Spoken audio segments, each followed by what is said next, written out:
everyone, my cameras are broken, and there's a crudely drawn dread on the screen. But hey everyone. Time when he ducked Was out. that from last time? Yeah. I don't know if I'm. No, because I'm I gonna explore each corner. I made a start. crudely drawn Carson. dread last We've done a time, great job already. and I wasn't sure Flying if start. Dag was gonna be here yet. Oh, and my chat box is going crazy too. I forgot that I no. had one in the corner. Hello. I'm Dread GM. I'm down here. I don't know where I think I I am, might so I also have- be up. Yeah, I'm everything's gonna open Streamlabs everywhere. so I can find myself. Yeah, I'm below Dread over here. I mean, finding yourself is a really philosophical question, isn't it? Oh, we better not get into that. I've been dealing with that too much. I've had dealt with too much today. Massive existential crises. Ah, jeez. Now everything's floating away. But hey, while I set this up, hi, my name is Space Shark, but my real name is Carson, and that's what I usually go by. And as a player, I get to explore so many different, crazily crafted worlds that are lovingly built by people like I have right here. But, what goes into that? How do you build the world? What world do you build? With me are some incredible storytellers that will help me explore how you do that. So, why don't we start with Dingo? Go ahead and introduce yourself. Damn, man, I'm always. You're in the top left corner. If we were in a different country, that would be different. No. So you want me to introduce myself? Yeah. What we're doing? Yeah. Okay. With accent. So, it's my nervous accent. It Do we, just do comes we, out do when we I get each have nervous. to do we each have to pick the accent of the person who follows us? They have Oh, to do I was that. gonna say, I picked the Ooh. Australian Stop accent. making it complicated. So anyway, so This is I just want to do that because Dread's following me. Oh no! So anyway, I'm Dingo. I do a YouTube channel called Dingo Doodles, and I do a lot of voices and animation, where I am retelling a story of a campaign that I played through in 2016 to 2018 with Carson and Felix, called Fool's Gold. So, yeah, that's pretty much me. Yeah. Yeah, All right. How about Felix? yeah. Okay. Hi. I'm Felix. I'm the DM of the Fool's Gold D&D campaign, and I'm currently writing the book for the Kickstarter. I'm almost done. Well, actually, the book is done, and now I'm just writing the expansions. And when I'm not doing that, I'm selling booze in Canada and California. T-Rex Distillery. Yeah, congrats on California, by the way. Thank you. Hells yeah! It's No, I been saw that awesome. post. It was awesome. No. So basically, when he does his pitch at work, it's like, I'm doing this really cool book. It's about Dungeons and Dragons, set in this really amazing jungle that we've been working on for many years. Like, yeah, all right, mate. I just need the 6-pack. Here. You're like, in just one moment, sir. I would like a Tarrasque flask, please. Yeah. That's amazing. Spiky ass flask. The Fa- flask. fantasy spirits on my to-do list. Yes. Where would you drink it from? The mouth? Like, do you open the Tarrasque's mouth and then like French kiss the Tarrasque to get the booze out? You Or is it, pop like- the tail up, and then you tail know up, how to do and the then- rest. I thought of an actual flask that was just spiky and crazy all over. Like it's like. Oh right, yeah, it's not Acid actually flask. the Tarrasque, but it's like. I just Tarrasque imagine esque. it was just like a big ball of hypodermic needles, so you just don't drink it, you just hug it. pain. I inject It the just alcohol injects into my the blood. alcohol too. I couldn't help but think that using the actual Trask mini from your guys' Kickstarter as the flask. So Oh. you just bore a hole into it. All right. Pour a hole into it. It's big enough. I've been told that we're a mature stream, so I'm going to say this. I would be very surprised if at least one of your Tarrasques didn't turn into a bong at some point or another. Oh, absolutely. Yeah, it's happening. Yes. I can just imagine I just like rock up at like a particular man, pass party the and just be Trask. like, hey, I've got that same mini, except I don't smoke stuff out of it. Like I gotta Your convince mind. gotta convince Hit Point Press to do the 420 special 1-day sale for alcohol. That's amazing. So good. So All anyways, right. that's me. Yeah. How about you, Dag? how about me? Hi guys, my name is Michael. I'm the Dead Aussie Gamer. It's pretty much all in the title. I'm a gamer. I live in Australia, and I've lost the will to live. But on the side, while I'm still rectifying that, I am a tabletop role player. I stream all over the internet, mostly on my channel at twitch.tv/deadaussiegamer. But I also do special events. I've been all over the place. It's so much easier to Google me than anything else. And yeah, I've been in love with tabletop role playing for just over a decade now. Had an opportunity to play with just some of the best and most amazing people in the world over the shared game space, and yeah, I've been happy to share my experiences with people young and old.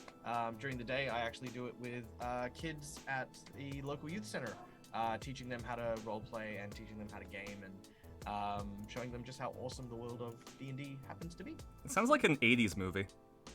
I am an 80s movie. Did we not realize this? I'm literally a walking 80s It's got the movie. jacket for it and everything. Absolutely. Look, I think this is cool. Actually, you know what? Hold on. No, I don't have it in the room anymore. My original costume actually had a bandana that made me look like I was in the Warriors, right? Like, I'm not even joking. Hell yeah. That was my original branding, as it were. And then my partner came in and says, Michael, you look like a villain out of like a Kevin Bacon movie. And I was like, I'm not wearing this anymore, and it has nothing to do with the thing you just said that hurt my feelings. All right. How about Dread? Oh, hi. I'm Josh, the Dread GM. I can be found anywhere that you can Google Dread GM. So there's a Twitter account, there's a Twitch account, there's a YouTube account. My goal Do it is do it in Latvian. I don't know that accent, Rob. Damn it. Just pretend you're Dr. I'm Doom. gonna go learn it now, though. I try to bring as much love and positivity to the gaming space as possible, and that includes charity work and just pushing a message of creative confidence. And creative confidence being, we have a lot of people on creative journeys. Some people are ahead of us, but that's okay. You just need to say, "Let us begin," and start creating. And just say that every time. That's why my slogan at the start of my streams is "Let us begin," because you just gotta keep creating, and you're on that journey. We're all on that journey, and you should be confident about your creativity, because your creativity is for you. It's not for anyone else. So yeah, if you like that message, and you like my goal of just bringing as much positivity to the spaces as possible, then come join me. Oh, sorry, I'm sick, but that's okay. I didn't want to miss out. Tis but a flesh wound.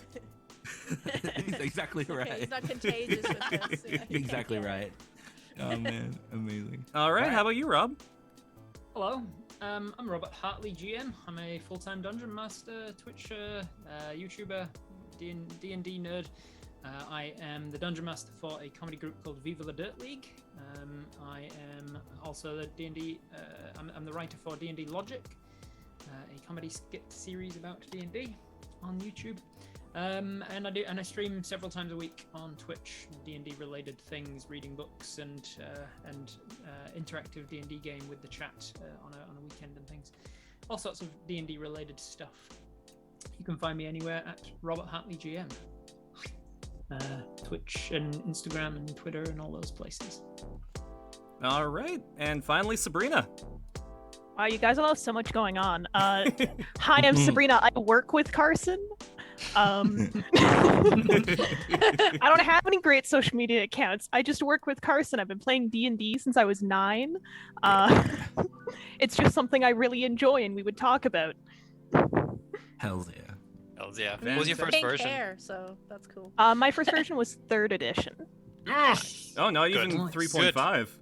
No, it wasn't 3.5. It was actual 3rd edition. We quickly transitioned, but it was real 3rd edition. Oh man.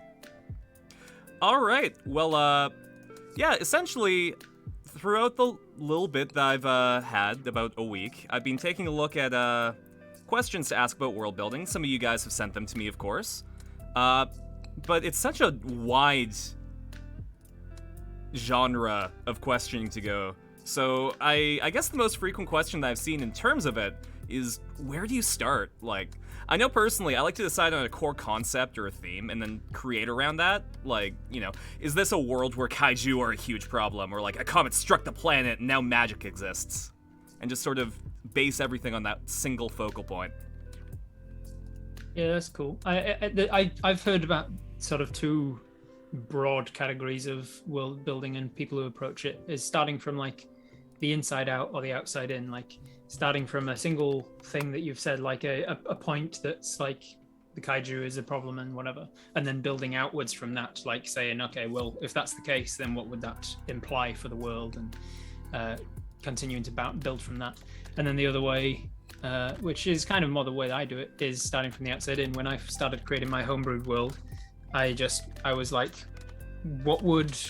I didn't really have like an idea for anything that sets my world apart from other things, but I just was like, what would it mean to create a world? What would need to happen?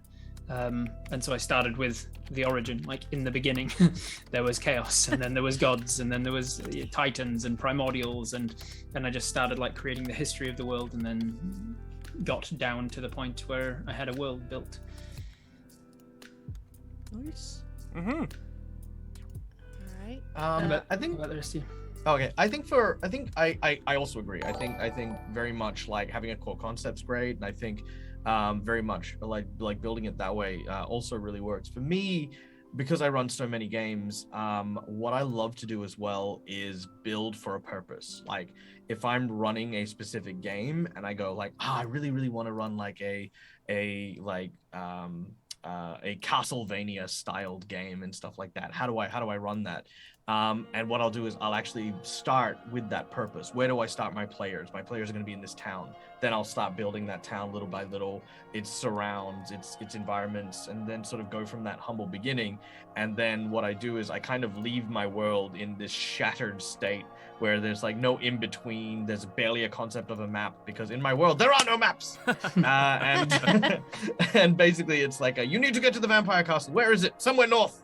And build as my players arrive at different locations, so at the start of the game it's just the town, but then as they go north it's like, oh man, I really hope we don't come into any Dullahans. And I'm like, well, funny you mentioned that, because you're actually heading to Hangman's Grove, which is filled with these trees that have gourd fruits that look like heads, and they say that there's this horse that rides through it that's on fire, and they fight a nightmare, and yada yada yada. So Town.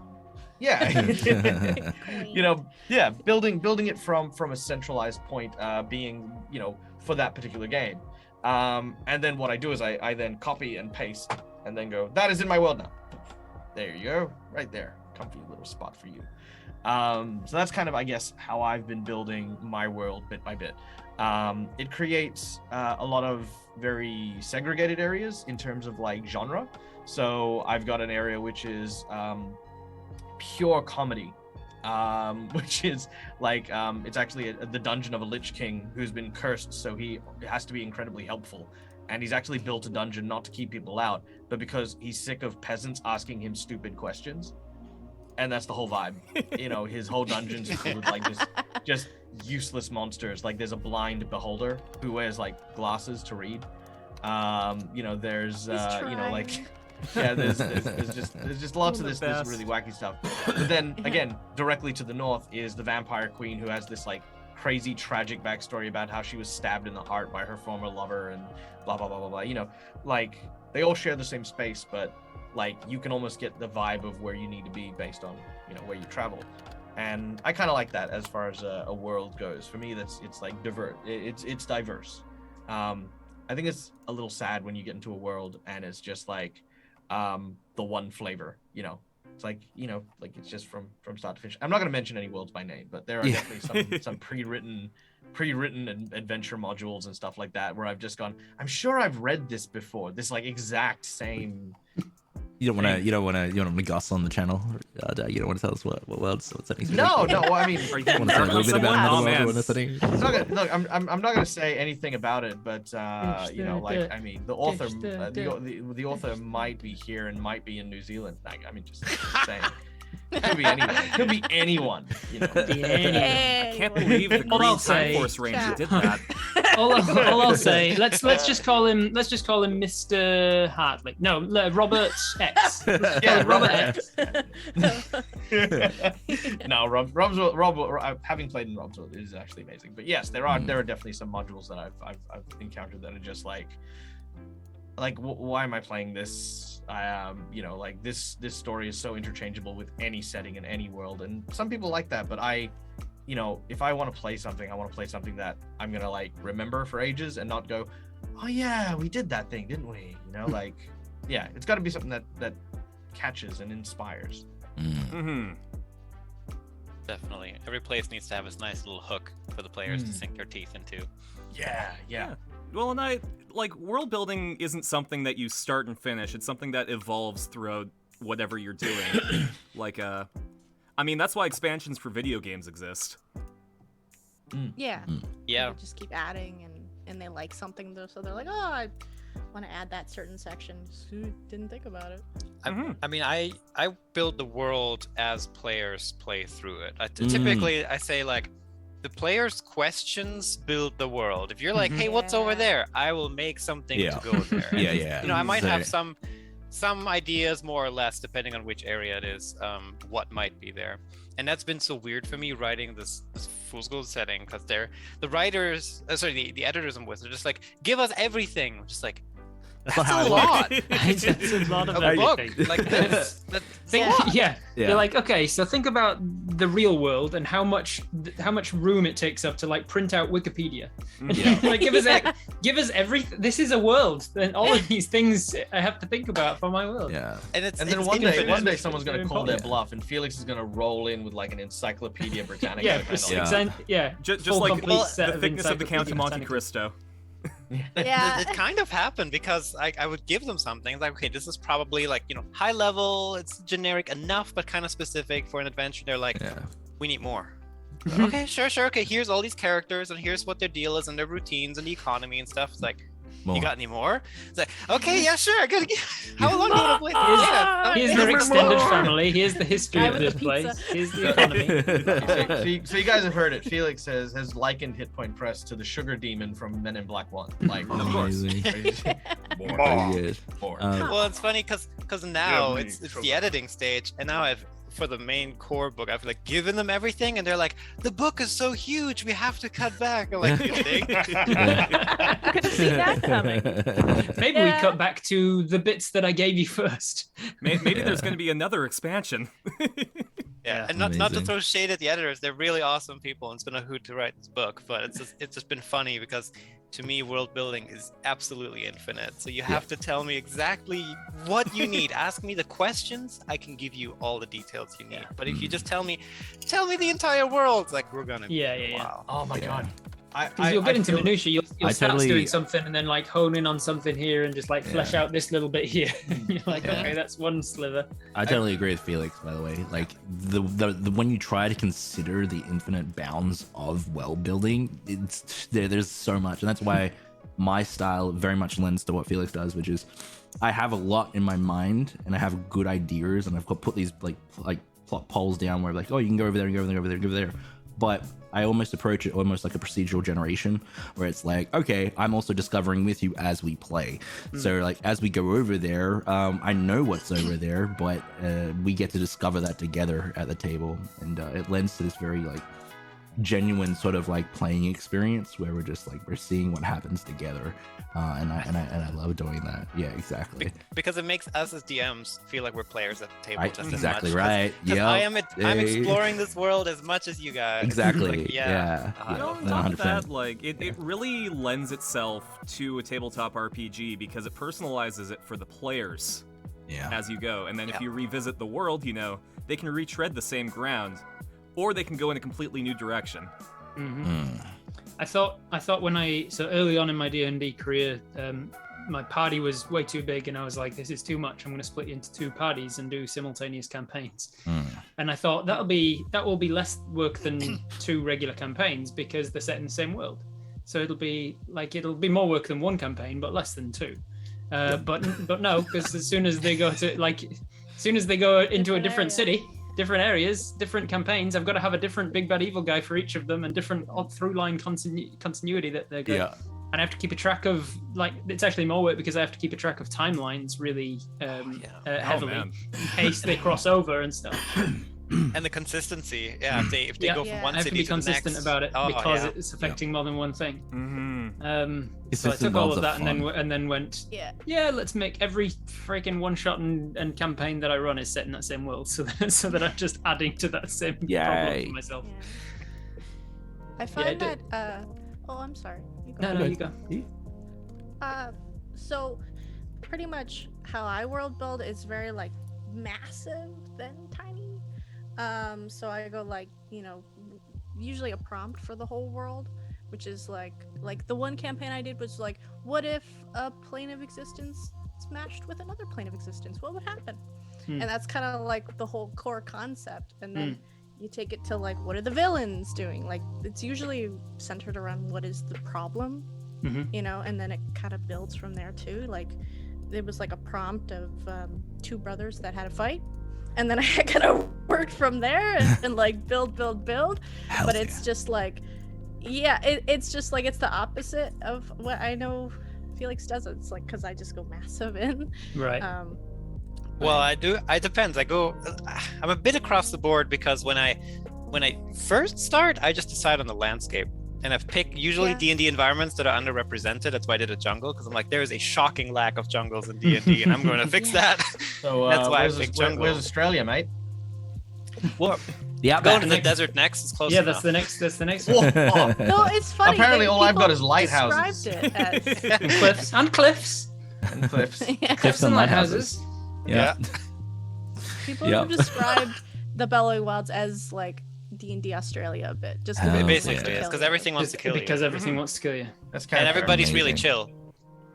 They're just I used love to it, everything yes. wanting to kill you. Everyone's chill in the Bellowing Wilds, Yeah, because Felix. everybody's like, I could die at yeah, any yeah. moment, whatever. Well, I mean, okay, I'm not Australian, but I would assume that if you're Australian, you're just you're not gonna freak out saying, "Oh God, I'm living here. Everything wants to kill me." It's just like, Yeah. yeah, I live here. Everything wants to kill me. So what? How would it be? Yeah. Like, you know, Chill. Come in for a Foster's, snake. but watch the spiders on the way in. Oh yeah. There Yeah. are definitely moments where you're sitting there and you're doing something very casual and you're like, oh, a monitor lizard. Okay. Yeah, right. Better Carry put on. the dog inside. Yeah, better bring that. I want it. I wish I were joking. That actually happened like last month. Like that was just a reaction. No, Whereas, I also whereas love. here in New Zealand, nothing can kill you except the other people. Yeah, you have sheep. And all the The sheep. orcs and goblins. The fact that the you- orcs and goblins, but I mean, And- they're yeah. The fact that you have a creature got that has adventures. evolved to be the most helpless thing in the world. because it's like, oh, nothing wants to eat me here. Okay, cool. Yeah, I'll just ship get all the fat pandas to and New sit Zealand. around. I mean, Actually, oh, sorry. they're the bird version of pandas in my mind. It's like they don't even want to keep themselves alive at some point. They were just like, oh, we're distinctly lacking mammals. Let's try and take on that role. And it became a very mammal-like bird. We're getting way off track. Yeah, I was actually going to say Yeah. that's actually we can get back on track by saying, is there anyone here that uses like real world representation like in their world, like or inspiration from the world? Yeah, so Oh, when I was creating yeah. the world, Yeah. I'm a real nerd for like geography and I was fascinated with the possibility that I would create a world and then someone at some future date would call me on the fact that my geology was wrong or something, or like the weather patterns would not that can't work like that because there's 2 mountain ranges here, so there would never be wind in. So I was like, I don't know, man. I'm gonna end up making something in the world that doesn't work on a larger level. And so I was like, I'll keep myself safe by taking the Earth and just like taking the continents and stuff and shifting them around a little bit, but generally speaking, I've got Europe and Africa and South America and all that, so that like I don't have to worry about like Okay. distances and things like that. And- If I want and- to know how big a continent is, I can look at Google Maps and go, how big is North America? It is so funny you say that because I have so many friends of mine who are like actual map maker cartographers and stuff like that, and they actually have like their own map making streams and do all this sort of stuff. And every time I'm like, look what I did, I feel like a kid who just made something with macaroni. Finger And then- paintings. And I'm just like, And they're like, is oh, it that's good? nice, a lone mountain. Oh, that's Yeah. that's And they're, very yeah, pretty. and they're like, oh, Oh, you your know, desert you know- your desert's next to a rainforest. Yeah, Good. yeah, you know, boy. water comes down the mountain, Michael. That not. Oh, why is travels your- from the- that's Why when is your you. lake splitting into 3 different rivers? Oh, that's interesting. That's when you and use your GM impossible. powers, and you're just like, there's a reason for that. You'll have to go explore it. Actually, You have to But explore it. Otherwise, I got- yeah. That's That's the next. the Oh, Lord we're of running Three out of time. Oh, Rivers. gonna have to end, You'll have to this go there and session there, find out. guys. Yeah, that's it. It's a a mountain bit of alone time. next to a desert and a rainforest. You're gonna have to go find out. Yeah, it was actually how my ice continent got made, because I got so frustrated with them. They just kept saying, "Oh, but this is how ice works, and this is how thermodynamics work." And I said, "Cool, it's all an ooze." Yeah. It's a gigantic ooze. It's gigantic ooze. And they're like, "What do you mean?" It's the stomach acid of the Tarrasque eating the Because planet. magic. It's just cold and it's frozen, but it's still eating the world. And they're like, yeah, but "Well, I don't know thermodynamics how that works." doesn't I'm work like, for "Good." this stomach acid. Yes. Technically, if it's stomach acid, then it would be an endothermic reaction. So if then it wouldn't be ice actually- because it's. It's funny how, again, this is like totally when you book writing stuff was just like, Yeah. so why is that there? It's like, don't make me Ah. justify it. I thought it made the map Don't look know. nice. What do you want from me? Yeah. I Yeah, like that this area on the map Okay. needed something. I just wanted Let's some move ice. on. I wanted a place to put penguins. That's all I wanted. Now look what you made me do. I invented two creatures just to justify the snow in the jungle. It's like, leave me alone. No, for a setting that I'm trying to make, I'm taking inspiration from the 80s, because I really like urban fantasy. So trying to integrate fantasy into a technological capacity of the 80s is sort of like, you know, why would you use a computer when you have like this tome of infinite knowledge? And you know, the solution to that is, you know, the tome of infinite knowledge is what your computer's made out of. It's just your tower. Right. Cool. I would have said the Tome of Infinite Knowledge doesn't have a search button, so. Yeah, so it's real hard to it's take I ages. don't- considerations. And it's way too. It's infinite. It takes way too long to read through it. Mhm. Yeah, And exactly. I'd say also your Got an dad- entire yeah. section on different beetles, and I'm like, I'm out here trying to learn about the Tarrasque, and I can't even get past. Yeah, I would say it also means that your dad doesn't get mad when you put stickers in it. Oh no, I Radical. bent the tome's corner so I could find it later. Yeah. Coloring in the little circles within the O's and stuff in the book. Well, Sentience and whose just tome gets- of infinite gets knowledge sassy. is powering your computer is the question. You know, Yeah. a 3-year-old Right. girl's is gonna look a lot different than a college professor's. It's true.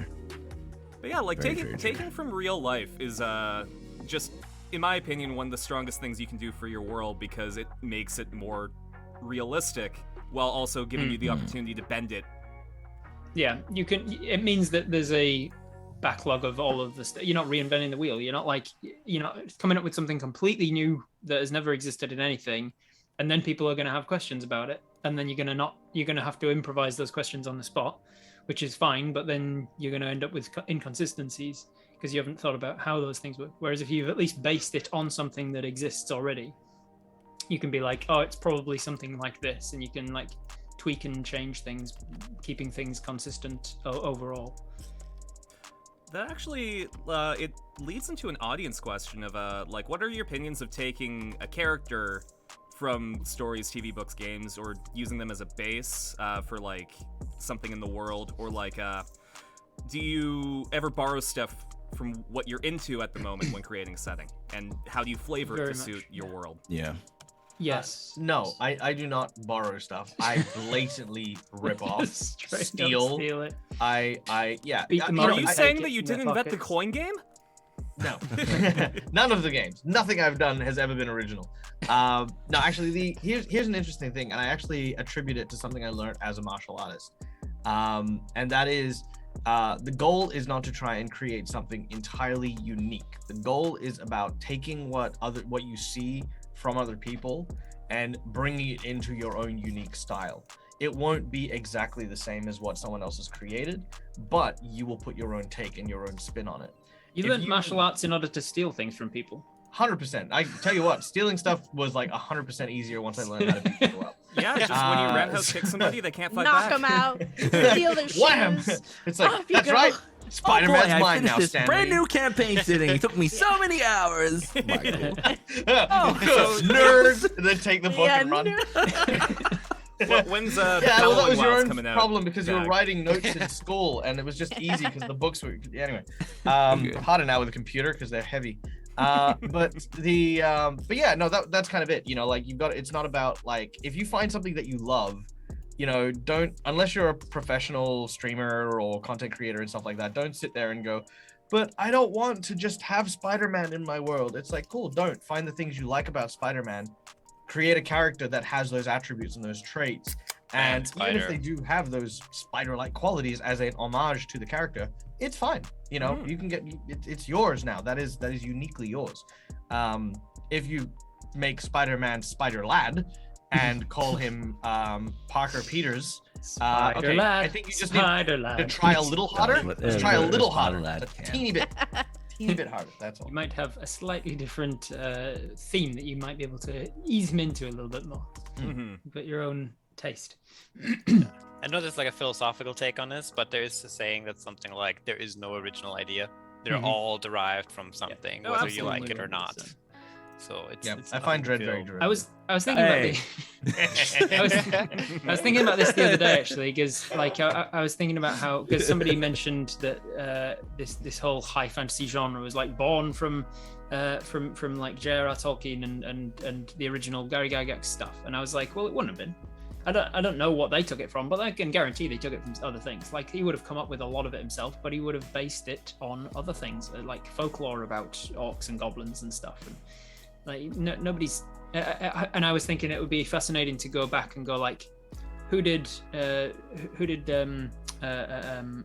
H.P. Lovecraft get his ideas from? Like who was before him in doing eldritch things and Cthulhu-esque stuff that he borrowed from, and who was before that guy? And, Is there a difference, like definition wise, from like derivative and inspired by? Like that's what you like. I don't know if that's a. I feel like I'm just inspired by is just a nicer way of saying derivative. saying derivative. Yeah. Yeah, fair enough. I think there might be like a conscious element to it. Like if I've grown up watching certain TV shows and stuff, and then I start telling stories of a similar ilk, I can't point to anything consciously and say that inspired me. But I can't point to anything and say that my work is a derivative of that work. Right. But I can say that like there are themes. I was inspired by these themes. Google I'd say says something it's is derivative if it can't maintain its own identity. Like, Yeah, right. Yeah. but I would say that it's inspired by something if it's its own thing that kind of reminds me of something. Yeah. Yeah. I think like I just did a quick Google search, and that's all they said was it's usually disapproved of when it's something imitative from something, and people are like, oh, you're just doing that from that place, Right. and that's if it's yeah. looked at with disdain, that you Yeah. have been But I think inspired in that I way. think the important thing is to remember that I guess that's kind of in the same way as an opinion. When you're creating and stuff like that, you need to have it's like someone criticizing you for using the color red when you're an artist. It's like yeah, sure, if you don't like it, piss off, you know. But, what I'm making does not necessarily need to have your approval. Yeah. As it is such a kinship to synergizing ideas that are already existing with ideas that continue to inspire you. Like if you looked close enough to a lot of the stuff I make, there is always either an anime or a Marvel reference in everything I do. The fact that I love alliteration comes from everything I love about Marvel. And it The fact happens. that every freaking superhero character ever. Yeah, has got an it's like alliterative Peter name. Parker, Bruce Banner, Fing Fang Foom, Victor Von Doom. It's just the 100%. I love that, so I incorporated that into my world. Does that make my work derivative of Marvel? Of course not. It's just something I enjoy, and it's an aspect that you can find. And I think we need to kind of be easier on ourselves in regards to that, because as we enter into a new era of mass communication and technology, what was once only accessible for people who really dug in and searched for material is now at the push of a button. You now have access to almost a worldwide level of influence, inspiration, and media. As Felix was saying, there's no original ideas. That's true, very much so, but even more so as time goes on, and all of these ideas are now put into a public space where billions of people have access to that information and to those ideas. It's making a lot more complex. Making the creative process a lot more complex. And if we start, victimizing creators by saying, yes, you're a derivative of this, blah blah blah blah blah. It's the same thing as people who get hoity-toity about wine. Just drink your shit and shut up. Oh yeah. It's I don't need you don't need to be hoity-toity about it. Just share ideas and be supportive of people who are trying to find their voice and their creativity. Yeah, I totally agree. In We a don't need thousand years, gatekeeping. in a thousand Yeah, years, no when gatekeeping. archaeologists come and take a look at our media, they're going to see everything as a comparison to what was popular at the time. So why not get away with it and understand this a bit early, that everything is going to be inspired by something. Yeah. And people will assume it anyways, whether it's true or not. So it's nothing you can even really control. I mean, Yeah. you as a creator can control, am I Yeah. drawing Spider-Man or am I making my own version inspired Yeah. by something like it, or am I just copying it? Mm. You can control that. But like when I made Fool's Gold, like it was like in the campaign or right after the campaign, Breath of the Wild came out and Horizon Zero Horizon Dawn. I Zero was just Dawn. like, son of a bitch! Everybody's gonna think I stole it from them. Yeah. Even though it was years before, which is so Yep. funny. I did it Yeah. first. They derived it from me. There we go.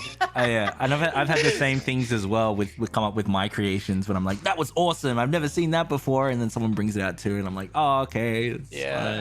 fine.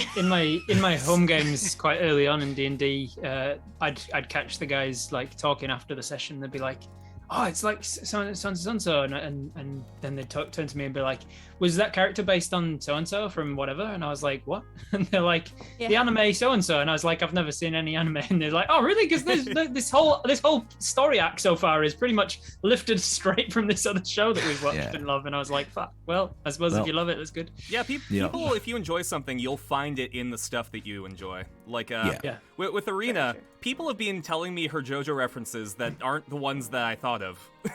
Like, you guys Other just ones you know put this in by property more mistake. than me? Yeah. Well, and also just like it was funny. Everybody was like, "Yeah, like the Monkey King or whatever for Sips," and I was like, "What?" And then, no, it's a Zenyatta reference. Zenyatta from Overwatch. That's what his reference is. Zenyatta. But it's apparently the Monkey King, and I was like, okay.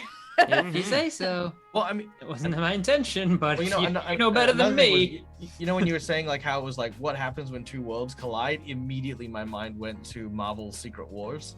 Yeah, it's when also all the Witcher. worlds- Yeah, yeah, Conjunction of the spheres. Like we, Yeah, we exactly. see a lot of these like things like in like creativity is huge. They're gonna be like we're gonna run into each other's ideas and creativity. That should be a There's celebration. no new stories. Yeah. All Yeah. of the stories have been told. They just And changed it's always- what it looks like.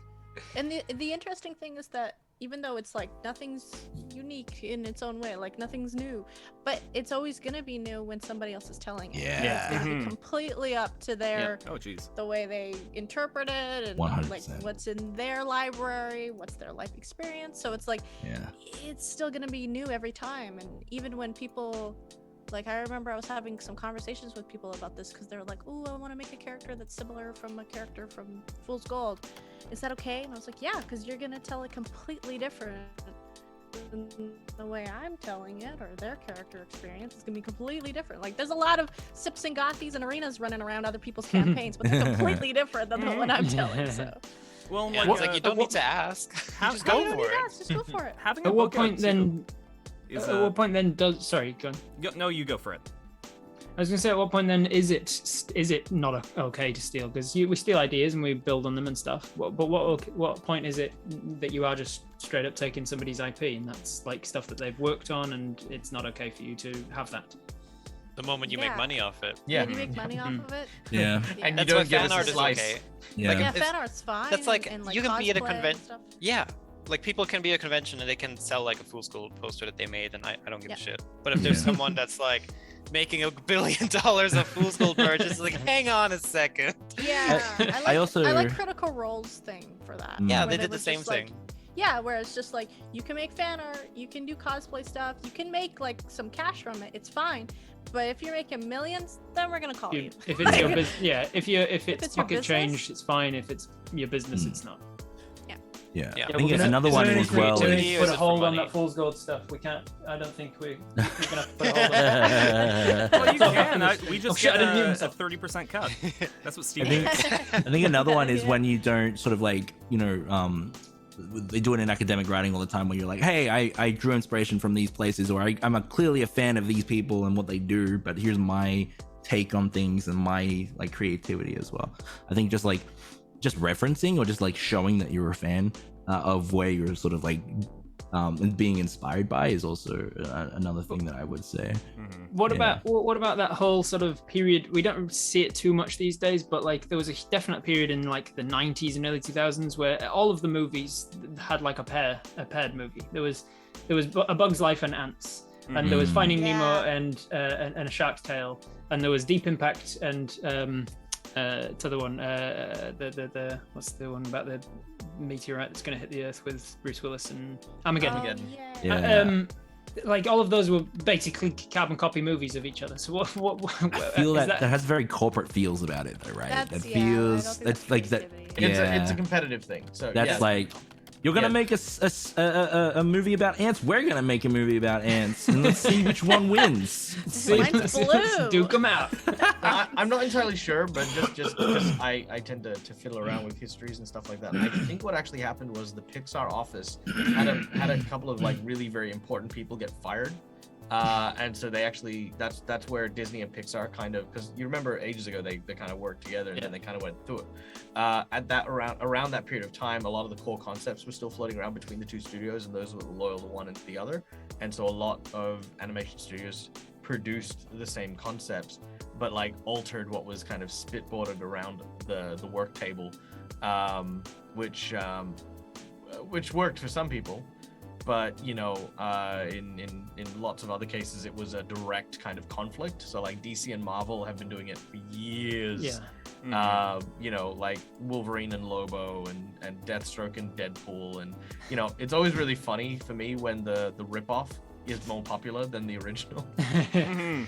Yeah. That for me is like that's the goal, you know, to add a little bit of salt into the wound and just be like, yeah, that's right, I ripped you off, you know it. Well, You know it's it, but like, look at how popular I am. It's with music too. Like nobody knows the Tears for Fears version of Mad World, but it's the original. It's true, but I bet Vanilla Ice knows all about copyright law. Oh, absolutely. Yep. It's a lot of pressure pushing down on them. I'd say a line can be drawn if it's really just a blatant ripoff and nothing has been changed or That's altered at fair, all. yeah. But, Like, but I there's mean gotta be an that's where it becomes hard to differentiate, doesn't it? Because people say that like Hunger Games is just straight up rip off of the Royal Battle Royale, was it called, or Yeah. the Japanese one. But it's obviously there's a lot of it has changed. Like it's the same concept of like pitting people against each other to a fight to the death. But that on its own isn't surely enough of a concept to be like that's a rip off. No, but I think that you know what, you're touching on something really cool, and that is what I think to be the birth of a genre or a type. Like that actual, like that in itself, back in its original heyday, was a concept that began the whole Death Games style of thing, which over time was replicated in such succession with so many different variations, it evolved into its own genre. Now you can't swing a bat any season of like television or something like that without at least some Death Game style thing. Yeah. Like Squid Games when it came Squid out. Games, yeah. I have no idea why everyone freaked out about it. Like I was like everyone was like, Squid Games is so good, it's amazing. I'm like, why? I've seen like 15 of these. Like this isn't even the best one. I mean the actors are brilliant, don't get me wrong. Yeah, it was just very good, very well told story. Yeah, but like, Well, like here, watch this. It's also hitting at the right spot. It's like a lot of the stuff has to be a lot of luck. Like a lot of what hits is luck, definitely luck. And it's sometimes less about the concept as it is about the execution. Or like you the can have time 50 that people you that have the execute, same too. idea, but it depends how you use it, how you execute your idea, your concept, whatever it is. That's the real, the deal changer essentially. Yeah, like I was talking with a friend. I was talking with a friend about the movie yesterday, where the guy wakes up and the Beatles have disappeared from the world, and he's like one of the only people who actually remembers the Beatles and the Beatles music, and he ends up like replicating them and having a bunch of success, and the sort of primary sort of gimme of that movie is that like it was just the work that made them popular. And anybody singing the same songs with the same chords and the same lyrics would have just as much success. And it's fundamentally, obviously, that's not the case. Like the Beatles were a product of their era, and their music was successful for a great number of reasons, not just like if somebody did wake up and because my friend asked me like, oh, what would you be able to yesterday? What would you be able if you woke up tomorrow and something did not exist? what would you be able to make success from like remaking it into the world? And I said like, well, I was a huge fan of Harry Potter as a kid, and I know all of the Harry Potter stories and everything, and I'm a decent storyteller. That's my career. And I have a decent audience as well, so I'd probably be able to make some success out of Harry Potter. But I wouldn't be able to achieve the same success because it's in a different era. It wouldn't be being a book series being released in the 90s. So I think to bring this back to world building, I think I think That's right. That's what we're talking about. when we do sort of borrow from other people's stuff, by nature of the fact that that thing that we're borrowing is already existent, and then we are now in another, we're like later on down the timeline from that. By that nature, we're already in a different zone to where that original one was born, and so ours is going to be different. Even if you ignore the fact that it's a different storyteller and everything, it's a different era. A different world. You're in a different present day, and so it's going to be different because it's influenced different, and it's going to be picked up differently from different people that watch it and read it and listen to it. Things. So to spin this off into an audience question, so do you also, as you build the world, do you go for societal things too, like species burial rights? Like, as you're creating your world and your stuff, does that just pop up while you're creating, or does it come up later? For me, it's popped up as and when I've needed it. The other day in one of my home games, one of the fellas who was playing a dwarf, they decided to go back to his hometown. And while he was there, I wanted for his sister to be getting married. And so like in preparation for that session, I was like, what would a dwarf wedding be like? How would that work? And I like sat down and did some world building on like out of necessity on what does a dwarf wedding look like? And some other time in the past, I've done a dwarven funeral as well, and I had to do the same thing. Like, what's the dwarf burial rites? And so with those things, I love the idea of it, like fleshing out those different cultures. Because personally, I think that there's a bit too much of a direction in current 5th edition D&D towards like homogeneity between all of the different races. Like, we can remove all of the pluses and minuses to all of your races, and everybody gets the same language and alignment and all of these things. And I feel like there's a bit too much of a blanket whitewashing of all of the different races to be the same thing, and you're missing out on some of that diversity of the cultures of what it means to be in an elven world versus a dwarven versus a hobbit and a gnome. And so in my world, I do want to like get a little bit more into the fleshing out of what is the cultural difference between elves and dwarves and humans and all of those. Mm-hmm. Absolutely. But it does come up out of necessity whenever I need it, because God, I don't have the time to be just dealing with those things, to just sit down and do those things. Need to wait until it's actually going to be used in a game. Like going into the minutia when you're building a world for a tabletop setting or something that is going to be a persistent world is just wasted time. Like Well, it might never come up. Exactly, it might never come up. If it does, it might not come up the way that you expect it to, so you'll have to change something anyway. So just making it up on the fly, or like, having it move to the next session so you can kind of prepare for it, is probably the best way to go, in my opinion. I'm not sure that I'd agree that it's wasted though, even if it doesn't come up. The stuff the time you spent preparing is time you have actively practiced preparation for a game.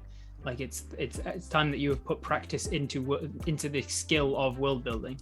And like anything, it is a skill, and it is something that you might be naturally talented at, but you're going to be better at it if you've spent more time actively practicing it. Yeah, and also you might be using that thing later on. Like, it might be adding something even to another campaign. It doesn't have to be this one. It could be completely different. And then, or you center a conflict around the thing you made, of just like, it's a dwarven wedding, and like they throw axes at each other. It's just like it just happened. So so it could be something you actually like consciously go, you know what, I do want to use this. This is cool. I want it. So yeah, I think it's just fun in general. Goes hand in hand with the question you asked earlier about why are there so few dwarves in your world? Well, because they throw axes at each other during their weddings. There you go. Yeah, no, you know what? I can absolutely see that point. And as always, like, practicing a skill is how you get better at it. So, no, I can see to that, absolutely. like it's not like there is such a thing as over preparing, and I do believe that because that's one of the major problems I did in my first game.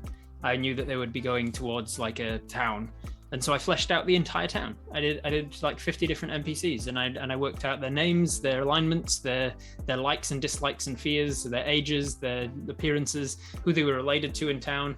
And it was for people like the shoemaker and the candlestick maker and stuff. And I was like, just in case they go to the library, I need a librarian. And and that was wasted time, because I mean, I was practicing making characters, but that practice wasn't that important, and it wasn't like active practice.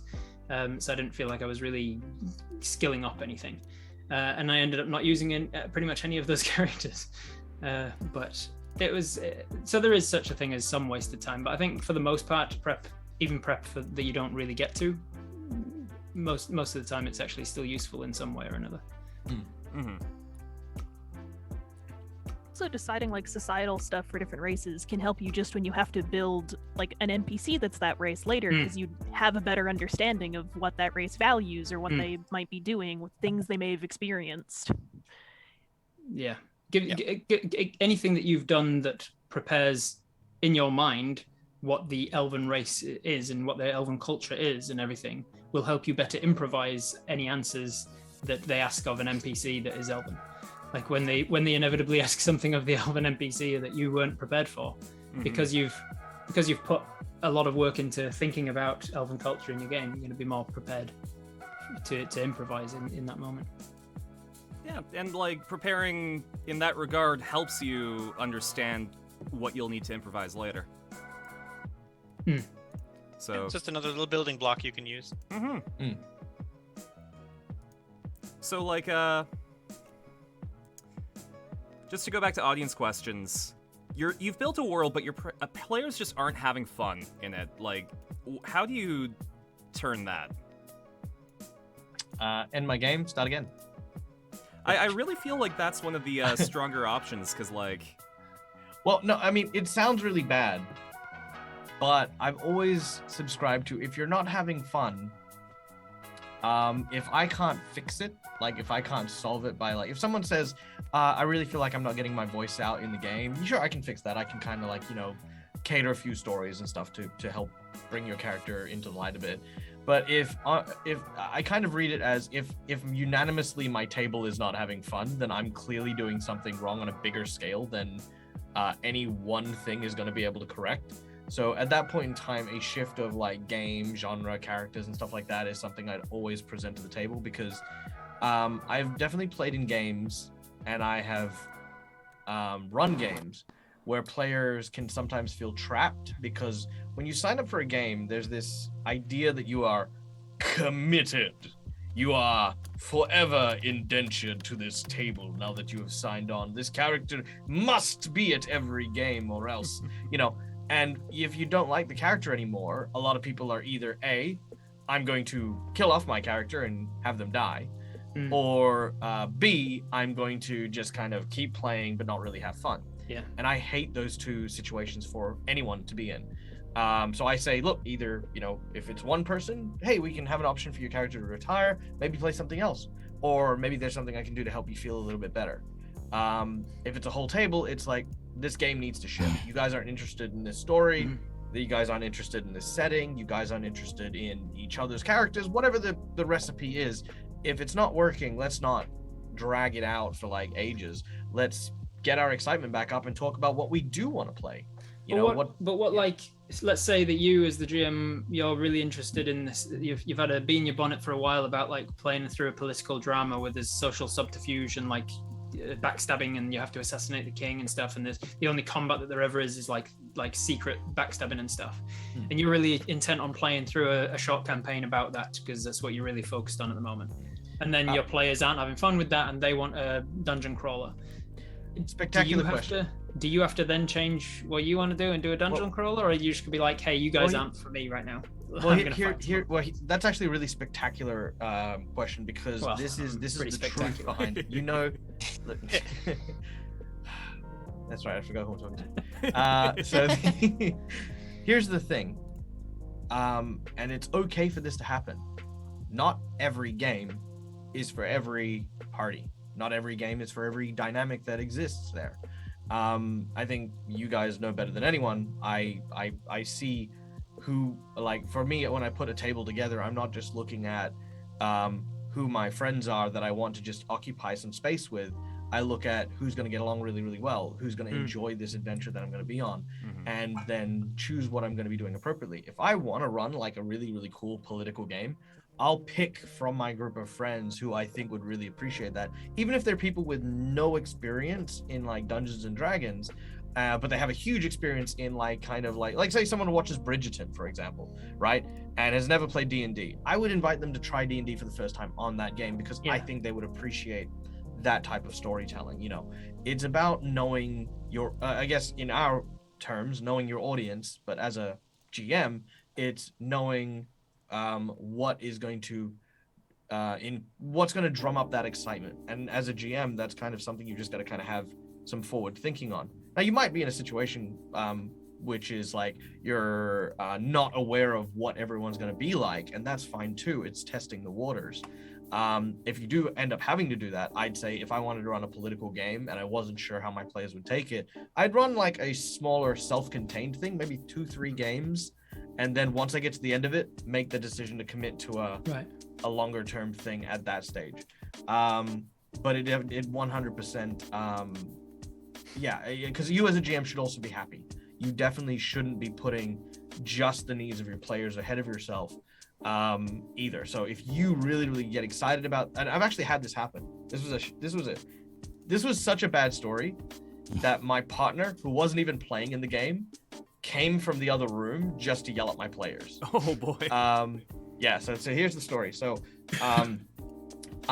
we sat down with all of this group of people and basically said, what do you guys want to do? What do you want to play? And they said, we want to do like a D&D game, but we want some like sci-fi stuff. We want like, guns, and we want, like Mad Max kind of thing. And I said, cool, I can write a game for that. It's like, well, what about a game where you guys explore a mountain where people are starting to pull this new technology out of, and it's actually a mountain that is filled with like alien ore and stuff like that, and we can go into this adventure. And they're like, yeah, no, this is really, really cool. This is awesome. Let's do this. So I spent maybe about 2-3 weeks writing this adventure. It's like a 12 game session type thing. And when I rocked up, I said, cool, you're at a bar. You can see that, these guys have come in with these strange new technology stuff, and they're starting to kick up a fight fuss because no one can fight against them. They've got like plasma torches and stuff. And the group literally walked out of the tavern, got on a motorbike, and just went off into the desert. And I was like, what are you doing? And they were like, yeah, we're just going to go explore a bit. And I was like, oh, explore where? It's like, I don't know, where's the map? And I'm like, well, okay, it's here. These are the locations. It's like, what's in these locations? And I'm like, this kind of stuff. What are you guys doing? It's like, we don't know yet. Well, who are your characters? Like, how do you know each other? We don't care. We're just going to drive off.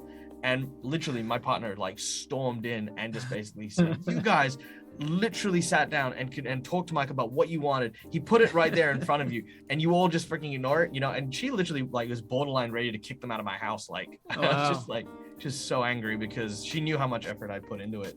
Man. And it was just dumb. Like, it wasn't even, like I said, there was just no, they weren't doing it like knowingly to troll you. They were just being assholes. I think they were just being inconsiderate. Yeah. Like they just I feel were... like secondhand rage over here. Like I'm right. mad on your behalf. Sometimes you need to fire your players. Yeah. Oh, it's disrespectful.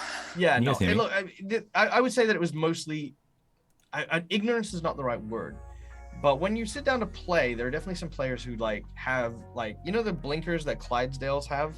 Yeah. I'm playing my character this way, and this is what and this is gonna trigger everyone in this chat. That's what my character would do. And once that hits the table, it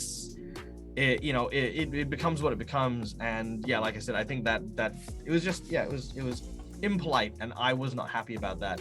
I actually had to take a break straight afterwards as well. I had to basically turn around and go like, we're gonna take a break. I'm gonna come back and I'm gonna have a game for you guys, and you're gonna play it because I'm not writing something to cater to you guys if you guys aren't doing stuff. I'm gonna do what makes me happy, and if it makes you happy, great. If it doesn't, then get out of here. Yeah, but I had to kind of be put into that situation. Otherwise, I do try to cater, my story, my world, my genres to who is there. I did so my partner doesn't play D&D, has no interest in nerd culture at all. She's like complete other part of the life from me, which keeps me grounded to the real world. But after I'd done this for a while, and I was like, this is my career now. I should probably introduce her to D&D and like see like so that she at the very least knows what the fuck I do for a living. So I ran a game as for our anniversary. I got her to bring a bunch of her friends over, and I was like, she's got no interest in like nerd culture-y stuff like Lord of the Rings and Star Wars and all that, but she really does enjoy the TV show The Good Place, which has got like a fantasy-ish element because it's obviously set in like the afterlife. So I was like, okay, cool. I can make a Good Place D&D. And so that's what I did. I ran a one-shot for her and her friends, which was D&D, but D&D rules, but it's all set in the Good Place. And she got to play Janet, and everybody else played like a different, like made-up character. And I just ran a game for her, and she was like, so yeah, that's another like catering for your players, like knowing what sort of story they want to tell, what sort of game they want to play, what the purpose of their game is, because for some people D&D will just be unwinding and hanging with friends and having pizza and beer, and they don't give a shit about what this, like having a big story to tell and like an epic campaign, and they don't necessarily want to be having to take notes or to remember what happened last time. Whereas other people, D&D for them is about a continuation of a full epic story that they want to be telling this story for the next 20 years. So like know what your players want, know what your audience wants, and your audience is your players usually. See, I think bit different for us who make D&D for an audience. So our audience isn't just our players anymore. I think that Final Fantasy XIV did a really, really interesting way where like if your players really like their characters but they don't like the world. In Final Fantasy XIV, they had a really bad game, so what they did was they ended the world and then let everyone play as their characters in the new version. That was just better in every way, catered to the audience. How do you guys feel about something like that, where you just where you just start again? Yeah, just reboot. I kind of feel like, especially if you believe the biblical accounts, that's kind of been done on Earth a few times. It's like God's got an etch-a-sketch, and he does a thing, and he's like, "Ooh, dinosaurs, these are cool." Nah, I'm bored. No, next toy. I just did that. First edition of humans. Yeah. Nah, flood. Get rid. It's like, my monkey's playing freaking karaoke. Tarask! Oh no, like I did. Well, I guess it wasn't just, but when I was playing my campaign, I got so like with my world because it was just like thinking too hard about it, and I was getting really stuck. So I was like, good that my world has a bunch of portals. So I was just like, you guys go in a portal, and now you're in a new the world. Feywilds, but in my Feywilds. So that means Nice. like it's completely. I totally rewrote the entire thing. It's my version, and I was just like, now Spelled I get F-A-Y wild. Feywild. Yes, Feywilds. Yeah. That's smooth as hell, because I didn't know that's the reason you put us there. That's I was tired of it. I know it worked with the story, but I was like, I'm tired of my world right now. I really just want it to go. That's really well done. Well, I'm glad you didn't notice. Don't know if Avery did. It's something I've suggested to people when people ask for like, what's any tips for starting out GMing and world building and stuff, and I'm like, make a short campaign of like 12 episodes in a temporary world. Like, don't like put your main idea that you've got for your world. Don't put that down just yet, because you're gonna make all sorts of mistakes, and then you're gonna feel like you're beholden to those mistakes, and then you're only gonna be able to patch over the top of them rather than like starting from scratch and fixing them. So like, make all of your mistakes with like a temporary world first, and see if you'll be able to learn if GMing is really for you in the first place.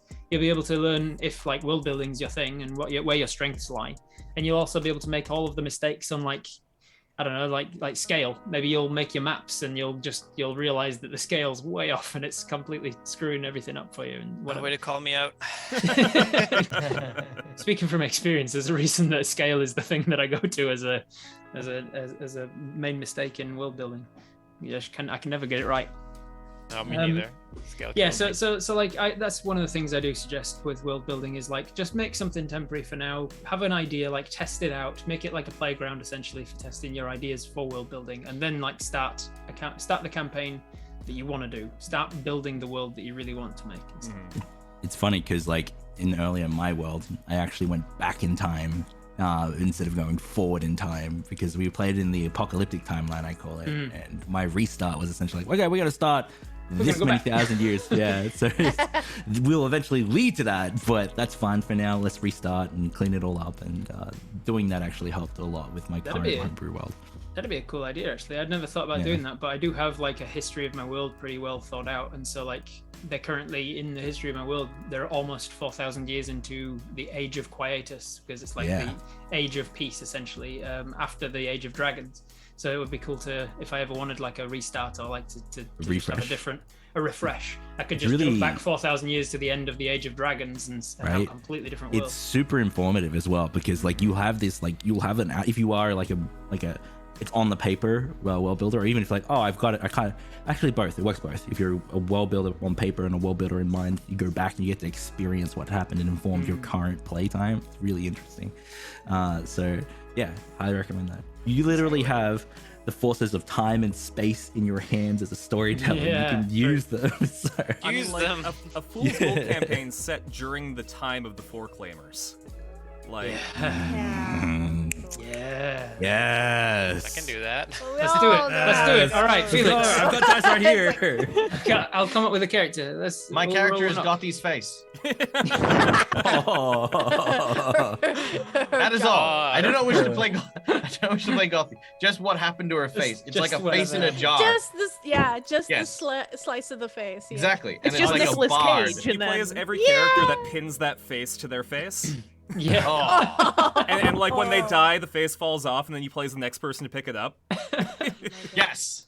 What kind of sickos are coming across a severed face next to a corpse and going, well, I'll put that on my face? Is it like The Mask? Jim Carrey's The Mask. Damn, it's was free, more I the guess. Batman It's comics free about that. face. That's it. That's Free it. face.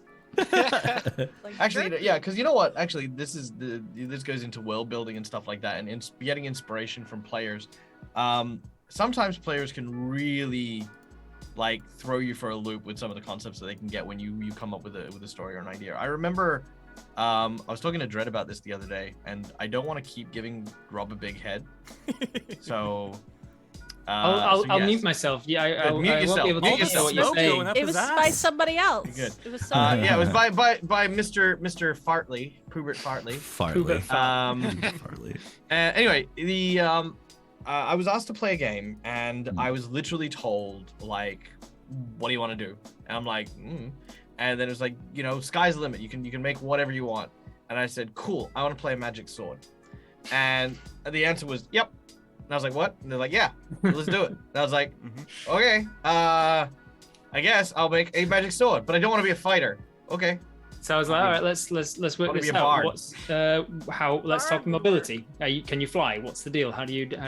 And you were like, no, I think there has to be a person that wields me. And I was like, do you want it to be one of the other teammates? Do you want it to be an NPC? And we just it came up to being this poor farmer who picked up this sword that curses you to have to wield it for a year.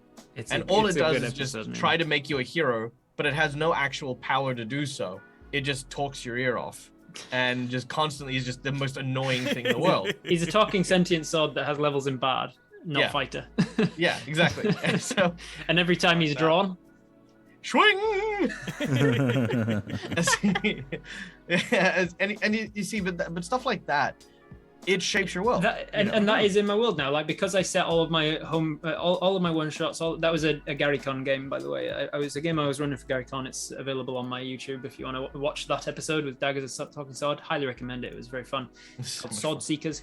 And then I did a somewhat semi-spiritual successor to it this year in Gary Con. I did a game that was set 4 years later, and they met the same sword at the end. But yeah, he's just a part of the world now. Because I set everything in the same world, anything that I do is world building. Like, as I say, I'm just too busy to do like sit down world building without, streaming it or something, like making some other revenue. Everything is content, so you have to be constantly making new shit. But I just don't have the time to sit down and be like, I'm just going to spend 4 hours world building.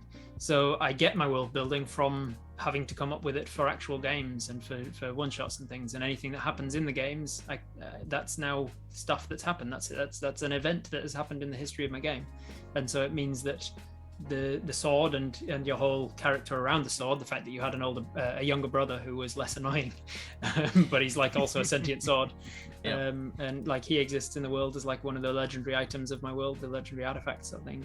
And now my character has it from the last GaryCon game as well. Yeah. So And the funny thing was the whole purpose of my character was that I had one ability that was I could sense my brother. So they were like, we're going to need you for an epic quest. And they're like, an epic quest? Finally! An epic quest for me! Just for me! Yeah, because your brother's been stolen. Your brother's been stolen and you have a link to him, and so you need to tell us where he is. And you're like, I see. You don't want me for like my quests? I got some really nice quests. I have abilities. I have powers too. You have a shield sister. That's just like, but she's actually like amazingly powerful, but she doesn't want anything to do with like fighting or anything. Yeah, that's good. She just wants to be like on the wall in a tavern. yeah. I dream to be a dancer. You're a shield. This big family reunion, like Salazar comes in with this peasant who's like, please let me go. Please. The knight sword being held by this dude, paladin shining armor. And then like just this chef with a wok that's a buckler. That would be such a cool character dynamic where everyone's possessed by a different sentient weapon, and you play as those weapons. That would be good. Yeah, and it's like a bit of a reveal that everybody like describes their character and what they look like, but they're actually all their real character is the weapon that they're holding. Yeah, and none of them talk to each other about it. They don't get along. And if they drop it, the body just drops. Yeah. It should just be a host. I think it'd be so much fun. It would be fun. It I is would fun. always And be it's- abusing the disarm action. So GaryCon 2023. There we go. Yeah, there you Hells go. yeah. There you go. Has So, anyone I else mean, got any that's- weird I mean, homebrew ideas? We joke, but that is Oh. kind of like how homebrew can happen. Like you can just come up with a fun, silly idea and just be like, "That's enough for a one shot." Probably won't hold for an entire campaign, but it's enough for a one shot. So if And any that's of the your sort of thing I'm players- talking about. Sorry. Yeah, that's the sort of thing I'm talking about where you come up with an idea, you do a one shot, do a couple of one shots. That's where you should really start out GMing, I think, like just to get to see what your flavor is, to see how you're doing. Come up with silly ideas for your worlds, come up with a few different worlds, see what sticks. One shots I find are the best practice for doing a full campaign. Like I don't think that I would be comfortable doing a full campaign as my first GM thing, just because you don't have the practice of that skill. But having like multiple one shots under your belt, you kind of know what you're doing. You know certain like points that you can introduce, and it makes you better all around by having that practice. I mean, I think that's could be really well compared to writing a book, where it's like, don't write a book, Yeah. Write a write short a story. paragraph, maybe Yeah. a page. Have Yeah. fun with your page, and eventually, years down the line, you can put all the pages together into a book. And But it becomes just a write book. a page. But no, I need more than a page. I need more, Felix. More? Can you give me Oh. more? No! I can Oh. do more. Page, please. Oh. I've done this many years now. More than a page. So that leads to an audience question of if any of you guys have writing ambitions, like novel, short stories, has GMing made you more likely to write, or has it kind of scratched that itch for you? It's definitely made it more likely because it means that it's a less daunting task. I do want to write a novel one day, and it's going to be the novel of what's happened in my homebrew campaign that I've been running for 5 years. It's probably going to be a series eventually, because I did, as I said, split it into two, and now I run like 3 or 4 campaigns all set in this same world. So there's lots of stories to tell. And it means that I don't have the pressure of coming up with the whole story, because by the time the campaign's ended, the story's been told. I just need to write it down and flesh out the bits that don't work in the new medium. I mean, it's fine with D&D. It made me realize I like telling stories in the first place. I didn't really know that consciously about myself. It's like, oh, okay, nah, I guess I like telling stories. And one thing led to another, and now I'm just like, oh, I guess I'm an author. Okay, cool. That happened. I just wrote them down for people because people wanted me to write them down. That's really all there was to it. I don't know if I would have been a writer on my own, because actually I don't know if I really I don't know if I really love writing. Right. I love telling the stories. I love sharing them. I don't know if writing them is actually like my calling. Though I gotta say, like doing it is a fun challenge and a lot of fun. Like it's great to do it. Makes me wonder. Does anyone here do play by post? Where you type out your game, even your moves and how you're telling the story and stuff like that. Because my players do play by post in the world in certain points of their backstory, so they go through their backstory by almost writing it out, and it's a different style of play because you get the time to think about how you would write it narratively. That's when I knew that I wasn't going to be a novel writer, because I fell off those pretty fast, but they loved it. And my wife, who's my partner in the Dreaded GM stuff, she wants to write the novel for our world and the story that we've been telling and stuff like that. And she discovered that through finding out that she loved writing in the play-by-post stuff. I thought that play-by-post was a joke because there's an English comedian named Stuart Ashen that made a sketch about PC by post, where you say strafe left and your character in the game will strafe left. And for the longest time, I thought he invented that as the joke, but play-by-post is real? Yeah, it is. You get to take the time to really put in the flourishes and the descriptions, and it gets really really useful for people that don't share a time zone. If you've got a party that are across the globe, you have to move things differently, different pacing to the game, but you do I'm doing this thing, and then you wait for the person in Japan to wake up and type out their thing. Yeah. I've always wanted to use it for campfire role playing, because you could role play the tavern or before the next session. You can get some more stuff out, so that your gaming time is for combat and story progression, but your downtime role play could be done in play by post. That way you get shopping. You get all the shopping out of the way that way. Yeah. Yeah, look, That's I'm not gonna lie. I am going to derive that idea. I'm going to be inspired by. I'm gonna steal it, but No. Steal it. Yeah, none of the. Yeah, just take it. I'm not gonna lie. I can write. I'm capable of it. I understand the methods of it. But if Can I you could, read? if Just imagining any one of us here just being illiterate, and this whole thing about writing, and they're just sitting there God, I hope they don't call on me. That's why I secretly have you guys on. but seriously, if there was an operation to stick a huge needle and just extract brain matter from my head, I can probably and try then that for you. 100%, just world done, Here's the world. and not have to write it, Yeah. I would do that in an Mhm. instant. Heartbeat. Yeah. Because I definitely have stories to tell, but bugger writing. I hate sitting down and actually typing stuff.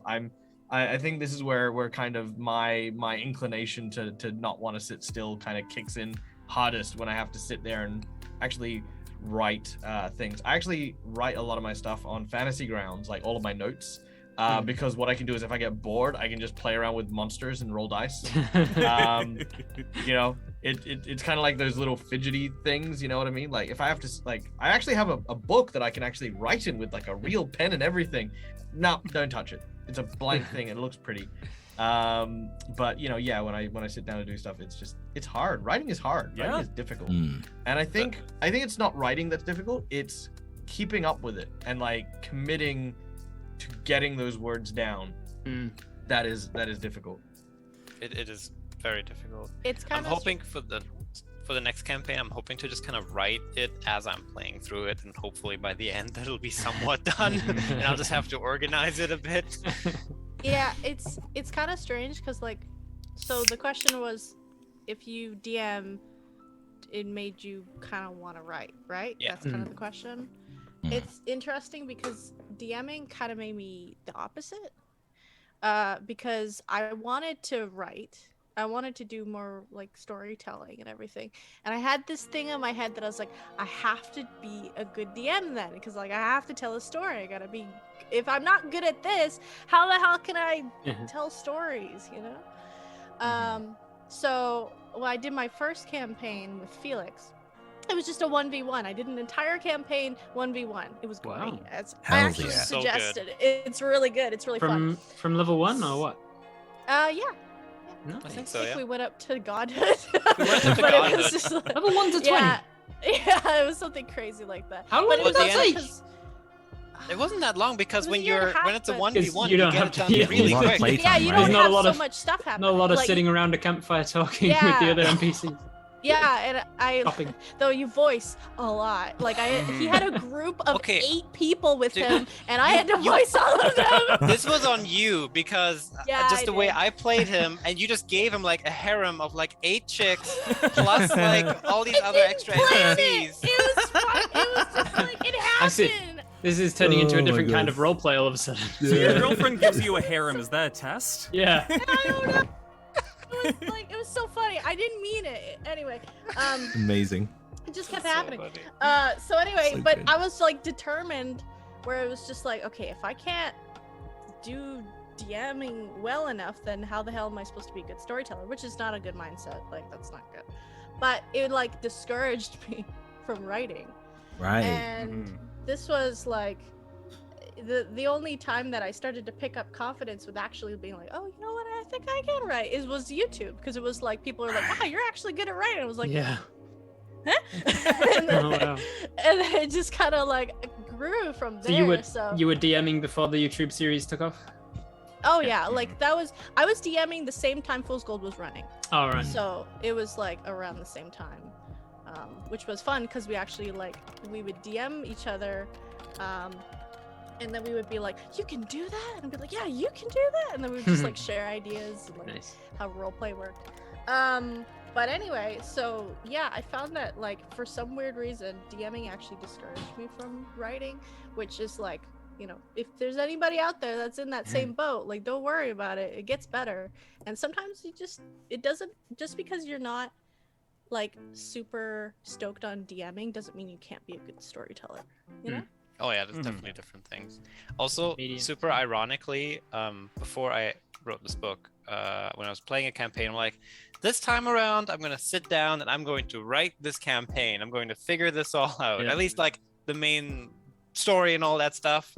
And I tried it for like 2-3 weeks, and I got literally depressed. I fell into Yeah. a depression Oh, wow. because of it. So it's like, no, scratching that. Yeah. So I was actually really worried when I was writing this book. Like, I hope that doesn't happen again. And it didn't. Yeah. But Mm. it's like, Yeah. oh, that sucked. It Was sucked it because so you had much. so many people to sort of like be around you as a team, like versus, you know, like being on your own trying to figure it out and put it onto a page? You had people that you could sort of like bounce off of and get stuff back from, and it was more of a social, like, awesome construct rather than like, oh, I'm here with my notes again, and looks like I'm gonna Yeah. write down. Exactly. It's like we were saying, we love exploring as much as our players do. And then me Right. just trying to do it all on my own was like, this blows. This really Yeah. sucks. And like that's really great, because that way you got to explore it with those people and have that sense of discovery with those people that are helping you, rather than just being like, I'm alone. Because like that happens with mine as well. Like that's why you need that GM friend or friends that you can just like say, this is what's happening in my campaign, what do you think? And then you can have that sort of social outlet with your GMing. So yeah, that's sense of- interesting. The sense of discovery is the only reason I play D&D. Right. Yeah. There's no other reason I play D&D. I would say Yeah. that. The reason I got into it was just, I like games, I like programming, but it has limits. I gotta make all the Yeah. graphics and shit, and I gotta usually limit it to a certain set that I can do. But with D&D, it's like, fuck it, this is my entire world that I can share Yeah. with people Mhm. really, really easily. Yeah. And that's why I started. It's like I want to explore, but it's I'm really wondering- hard to do that on my own. See, Dingo just I'm asked me to wondering- join. That's how I started D&D. I find it interesting because like there's so many ways to approach the game, and people have so many different ways of like making it happen. So like I'm actually very much like you, Felix. I don't like to have too much on the paper, but I'm trying to find that balance now where I have enough on the page to be like, oh yeah, I know about this. This is what's happening. What you do will affect what they're gonna do next, sort of thing. So, it's just a lot, you know. Yeah. Yeah.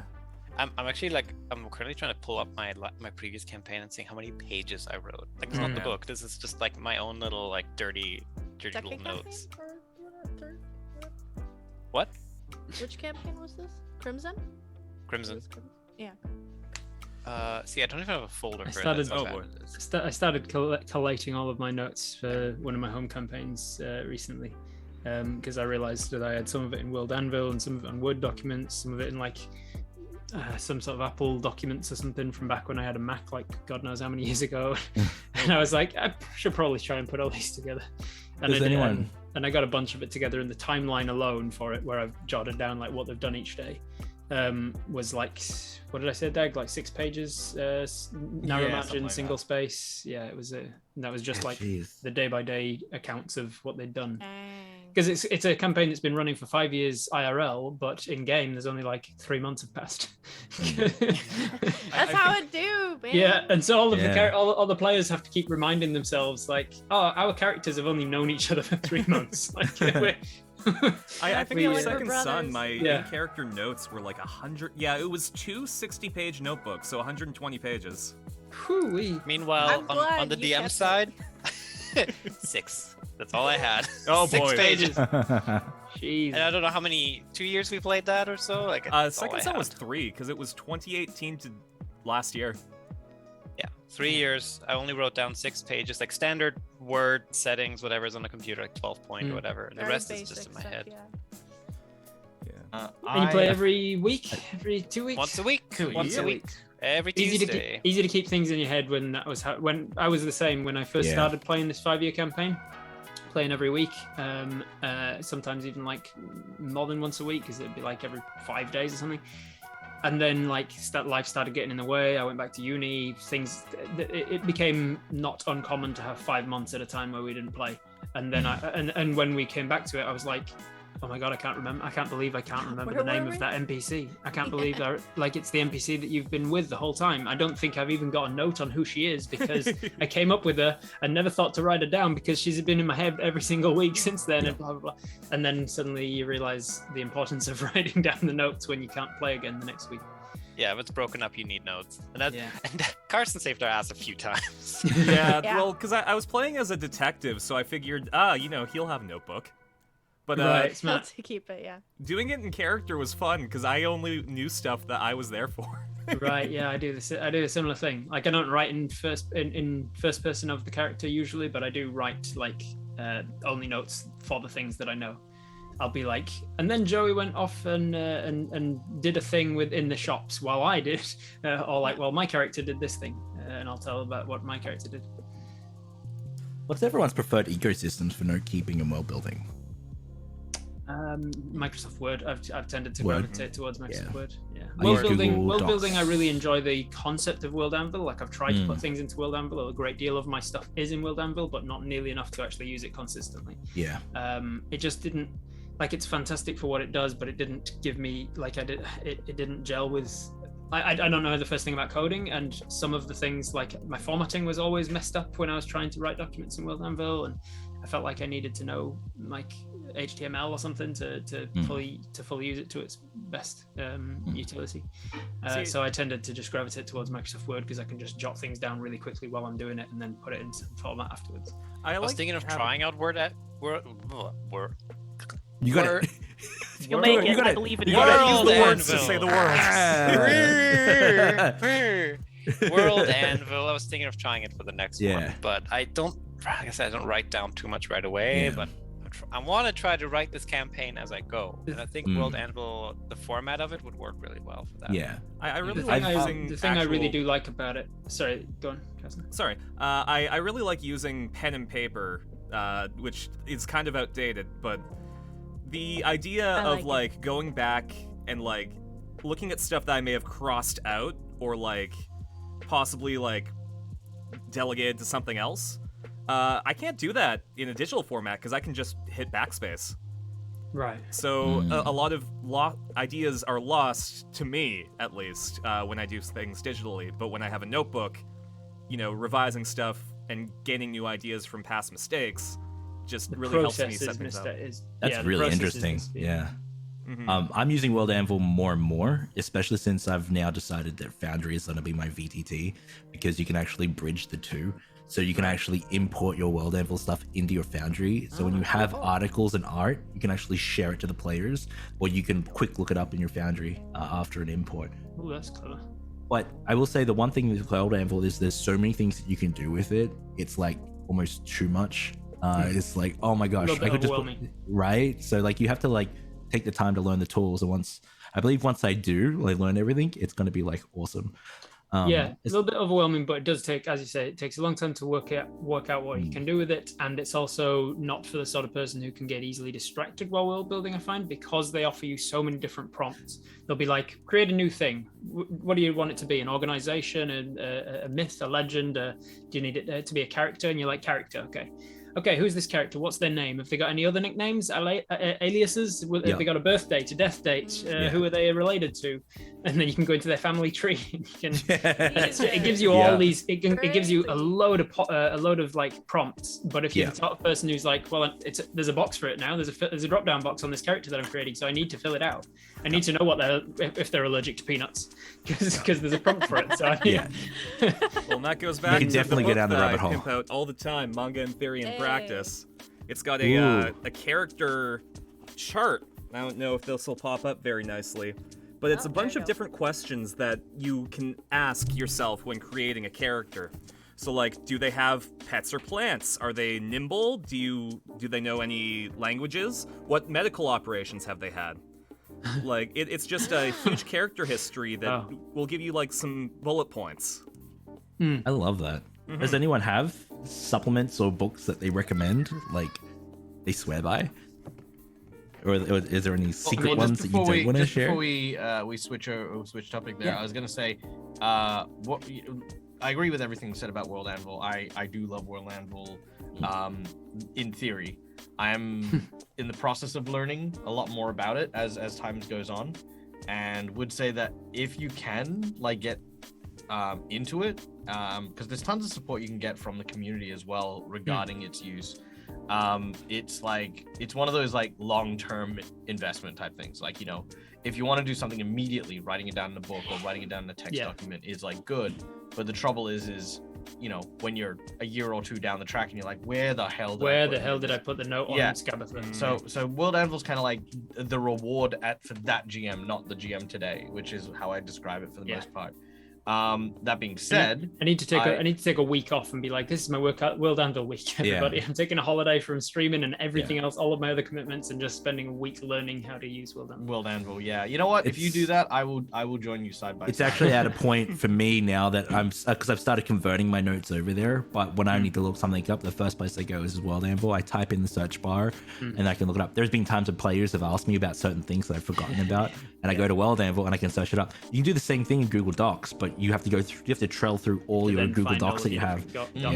So like exactly.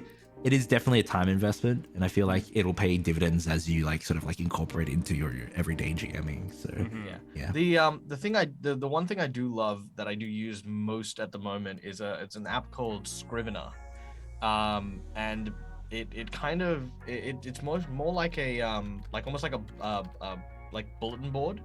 And that works for me very visually because it creates, it even formats it so it looks that way, like a bunch of like these bulletin boards that with like the conspiracy theories that kind of like you click on that folder and it's like, cool, these are all the things that fall into that category. You just close that category down. It's like it's basically just like an open text document but just formatted in a more visual way. So if you're like me and you just hate like Office and like just typing like on blank pages and stuff like that, it's a really, really nice little break to kind of like see all of your stuff, like put in palm cards and like here are the little palm card notes, and then here's the expanded notes, and then here's the links to these other things. It's not as good as World Anvil, but it's like, for me, it's like what I can use regularly without worrying at the moment. I actually have had Scrivener recommended to me, especially from Link Me Mom people. It's apparently like really, really great for this sort of thing. Novelists use it quite a lot. I mean, it says that you're on it all the time, Dag. Yeah, I realized that's his. I realized that's. Is that not just your like little like sign that you write underneath your name? Have you got it down as playing Scrivener? No, 'Cause I'm mine's- always working on Scrivener. That's Like, amazing. I use it for everything. I use it for every single game prep, every single Yeah. special event. I use it for all my world building. I do everything in it at the moment. So if it's not open, usually I'm not working.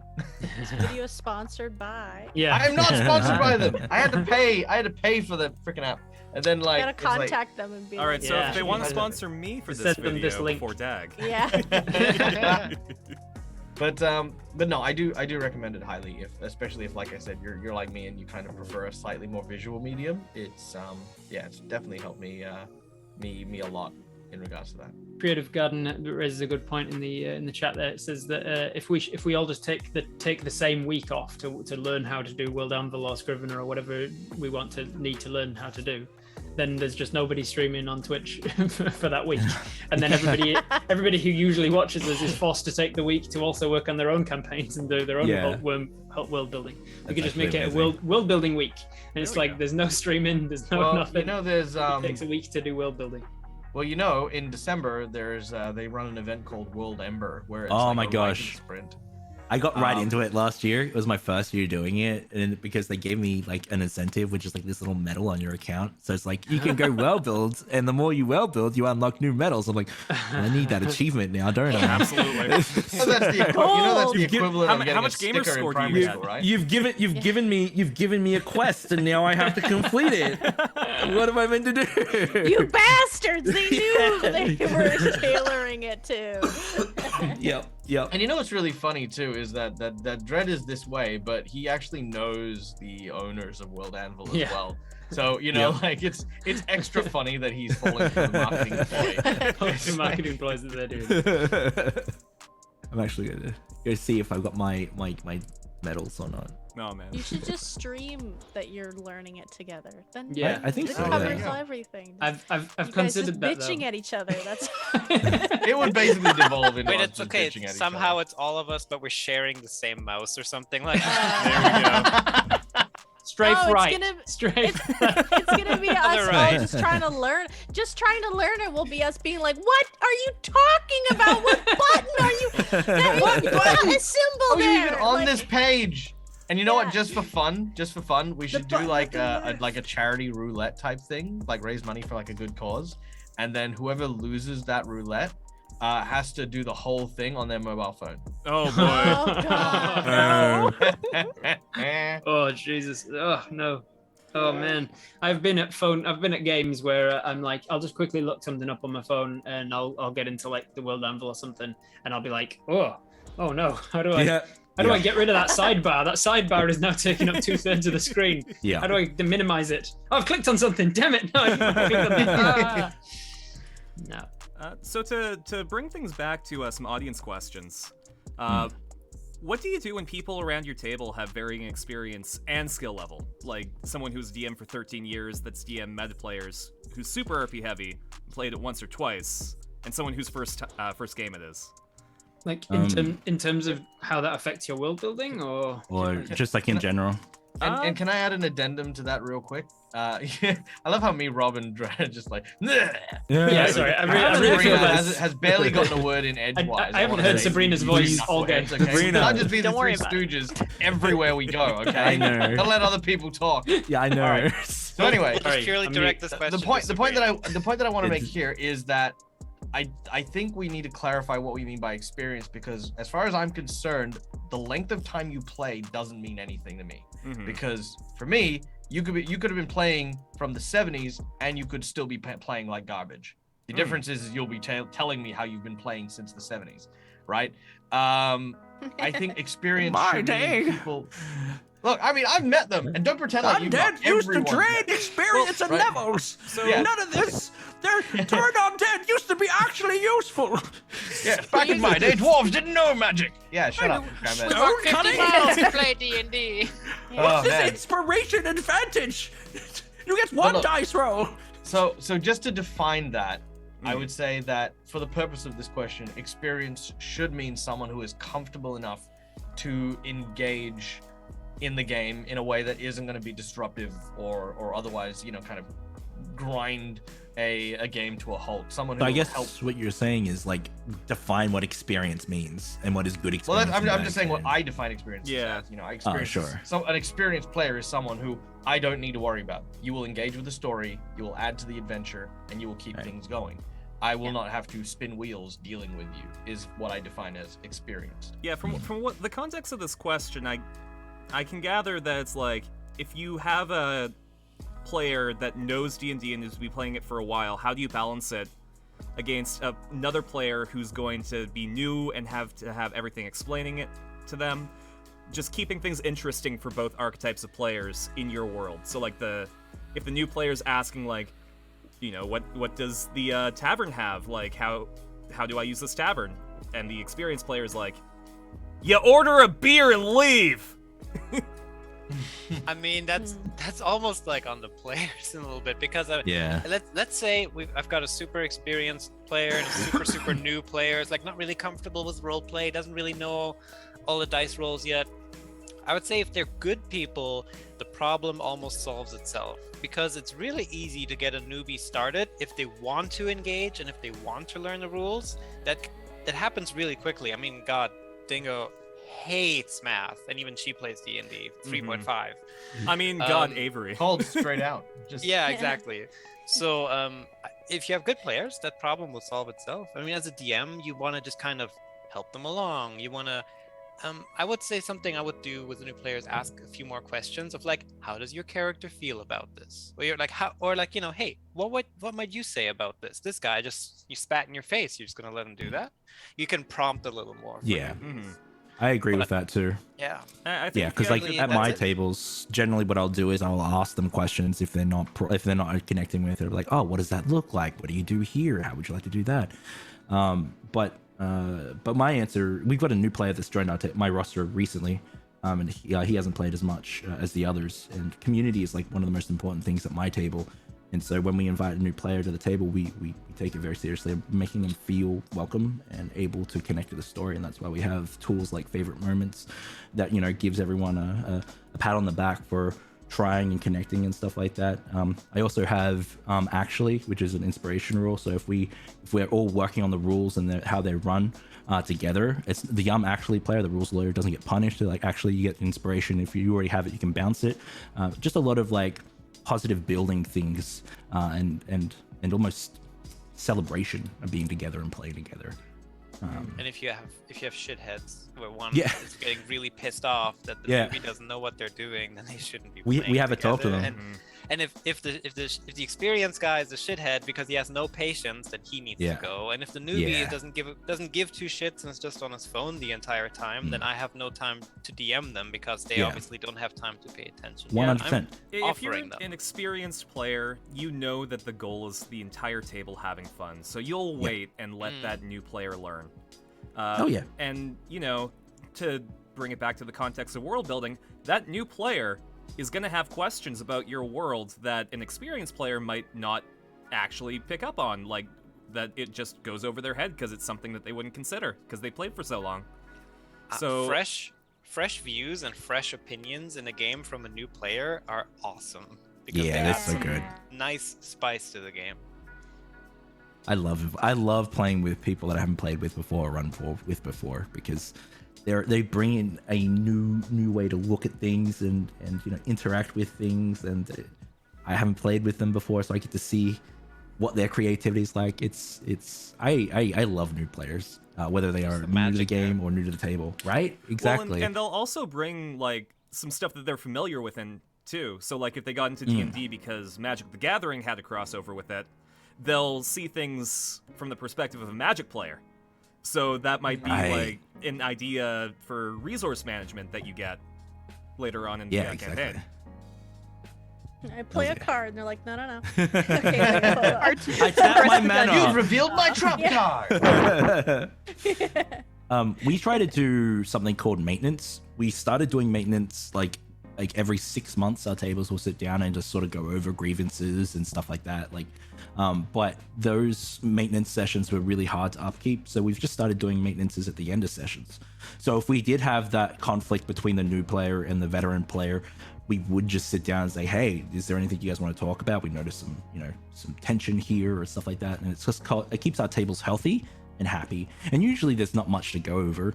But it's really great to just like take that time, like 10 minutes after a session to be like, hey, okay, how's everyone feeling about that? Did we need to talk about anything? And then I love that idea. Yeah. You that. like, right? So if you think about it, like RPGs and gaming is almost like a vehicle for story, and you maintain vehicles. You take them for their maintenance. You should maintain your vehicle, and it just keeps everyone healthy and happy, which is so good. So yeah, I've done a lot of work with kids, as most of my friends know.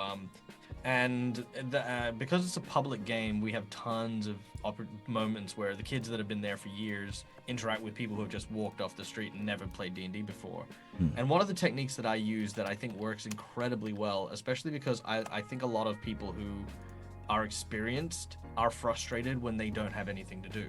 So I use them as a tool, if they're not already a tool. But, and say, hey, listen, I'm going to put you next to this person. I'm going to interact with you. I'm going to try and teach you how to play the game. But hey, if they need help, do you reckon you can show them on the sheet where things are? Can you help explain how certain things work off to the side while I might be dealing with the rest of the table or in a quieter moment? And often that sense of purpose really does help any of my experienced players bridge that connection. And for the new player, they feel as though they're getting a lot more value. Because as a GM, I can't give all of my attention to the new player because that's not fair on the people who have been there for ages. And I can't just outrightly ignore this person who is probably already dealing with a certain level of anxiety and stress because they're in a situation that they may not necessarily be comfortable or familiar with. So this attributes my skills to both. It allows me to continue the game as it is, but then allow one of the players to build up that relationship on a more private and a quieter setting, which then gets interacted with on occasion till that they're comfortable enough to do it on their own. And I found like I've had great success and doing that. On occasion, there are, of course, and this is with a grain of salt, there are the absolute know-it-alls who you definitely don't want to put in that situation because they'll spend 90% of the time correcting you, and then you'll just have two little know-it-alls. Actually, I've spent 92% of the time correcting you. I will slap Rob, that beard you off get your inspiration. Thank you for actioning. Yeah. Don't give him inspiration for that. He gets inspiration for that. Where's my inspiration? Too late. didn't Positive actually. reinforcement. There you go. Yeah, we're making sure everything's tight. So It's funny. Like, one of my grievances of just like playing D&D and having that sometimes is that when they try to help you before you've even asked anything, like you're just like you're Right. playing and then you roll and then you're like just adding things over. Okay, I gotta do this, and then they're like, it's it's like actually you need to add this, and I'm like, I know, that's what I'm doing. Actually. yeah, I get that. yeah, It's not no, I my get first that. time Be playing, finished. man. Get It's get like that. it's not my first time, but they think it's my first time because Yeah. I'm like slow at math and slow at like reading. So they Yeah. just like they go like, well, actually, and I was like, okay. Yeah. Well, that's moment. when Probably we would probably have a the survival maintenance. check. If yeah, I know. I'm adding the survival modifier Give now. me a I know. second. Check, I damn it. I understand. I've got my own process. Yeah. There's nothing funnier than people who assume they're more experienced than you, because that's one of the big things. I know. Is you should never assume you're more. There's no such thing as more. It's just you either know how to play or you don't. You will always play in a different way, and that's why at least I encourage people, do not ever treat someone who has played for a week any different to the way you would treat someone who has played for 15, 20 years, right? Treat them with respect, allow them the space to be able When to I'd explore the played game. when I'd played for a week, because it was like heroin in my veins the second I played, I went home and like I ate the PHB, and then I got another one and I ate it as well. Like I slept You eventually under my read it? pillow. Oh, Rob, I just- Rob, I- how many I- PHBs have you eaten put at it this in point? I blended it up and put it in my eyes. I injected it into my veins, and then eventually I read it. And so, like by the time that I played for a week, I did know how to play. I knew the rules. Yeah. I knew it back and forth. I knew the differences. I knew more than a lot of the dungeon masters I was playing with because of the minutiae Yeah. of like things that they're like they're hand waving stuff, or they've been playing it with earlier editions and things. So I knew how the rules worked. that's not to say that I was going like, oh, this is how it works actually. But I would talk to them like when we go for a bio break for 5 minutes. I'd be like, just FYI, I don't know if this is a choice you've made, but actually a grapple is only replacing one of your attacks or whatever. It's not a whole action and things like that. And then they'd be like, oh yeah, that's fine. Yeah, I play it differently because of house rules. Or they like, oh, I didn't realize. God, I did exactly the same thing actually. You don't. It's just to Deg's point of like you don't look at the amount of time that somebody's played the game for and equate that with how much they're going to be aware of how the game is played. The moment I got the DM helm, I'm like, give me all the books. I'm reading them all front to back right now, and it's like, okay, now I'm good. I know how to play. I'm not gonna lie, I did the same thing. As soon as I started, well, I was tricked actually. My partner was like, she was really big into D&D before all this happened, and she basically said, you should try D&D, and I was like, no, I play computer games. I'm a video gamer. Why would I want to do my own maths? God, get out of my face, you nerd. And eventually, and then the day that we actually played, it was like a torrential storm. The power was out. Literally, I had no choice but to play D&D.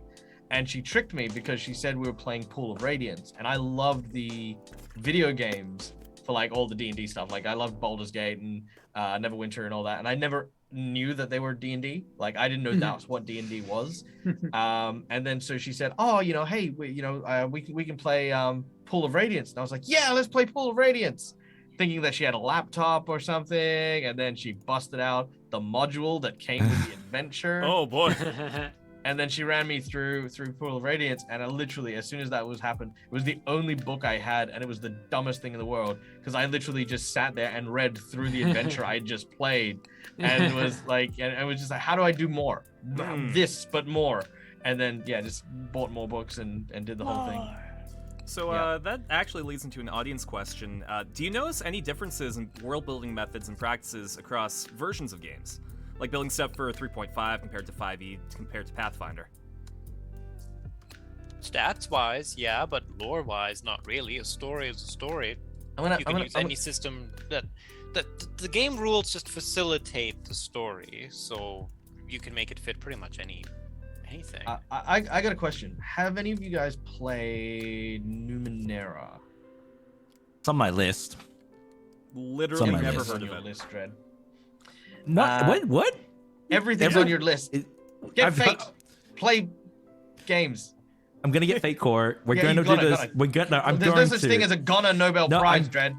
I'm going to get Fate Core, and we're going to play the My Hero Academia adventure I have in my mind. It's gonna be the best thing ever. It's gonna happen. So, do I need to finish watching My Hero Academia? You should. It's gonna be great. I've only watched like one season or something. So we're now going to be talking about My Hero Academia. But what I was gonna say was Numenera is a great example because a lot of games tend to lean towards the fantasy stuff, right? And I've actually got asked this very recently. Like, is D&D to Lord of the Rings? Is that all that there is? And it's not. You have so many different variations and stuff. And Numenera is a great example of it, as it adds this whole ancient world sci-fi element to the game and the setting itself, which bleeds into the mechanics. If I were to try and take that setting and put it into a different game, I don't think I could accurately delve into the world and interact with it in the same way as if I used it in the system that it belonged to. While the lore and the game itself are very separate and the mechanics don't always matter, the vehicle in which you interact with that world is defined by the mechanics. And so if you say, some of them are interchangeable. If you went from D&D to Pathfinder, easy. The rules don't matter between those two games in particular because those two games are built upon very similar foundations. But if you said, could I use D&D 5th Ed and play Starfinder in the Starfinder setting, I'd probably say, no, just play Starfinder, or Spelljammer or something. It's not an appropriate thing. So what you want to do is you definitely want to look at those very, very unique elements that the mechanics provide for the game that you're playing, and then decide if that's what you want to do.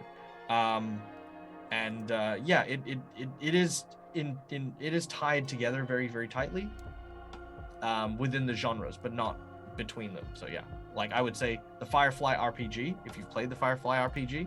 Any of you guys played the Firefly RPG? Oh no. Nope. I feel like I'm the only one who play because I'm the every GM. Like I play all the other things. Anyway, if you've played the Firefly RPG, it's a really cool system because the more powerful you are, you actually upgrade your dice. So if you're bad at something, you roll a d4. If you're good at something, you roll a d12. If you're amazing at something, you roll a d20. I love that idea. What system was I reading that did that recently? Yeah, it was really cool. But the setting itself, I was like, these mechanics are good, but like I hate this. And so I used the Starfinder rules and played in the Firefly universe, and it was fine. It was great because it was the same shared vibe, Yeah, same shared Cortex. genre, and it worked. That's it. It's Cortex. Dragon Prince did that using the Cortex system recently as well. Yeah. Cool. So a couple games with Cortex, I believe, which is super cool.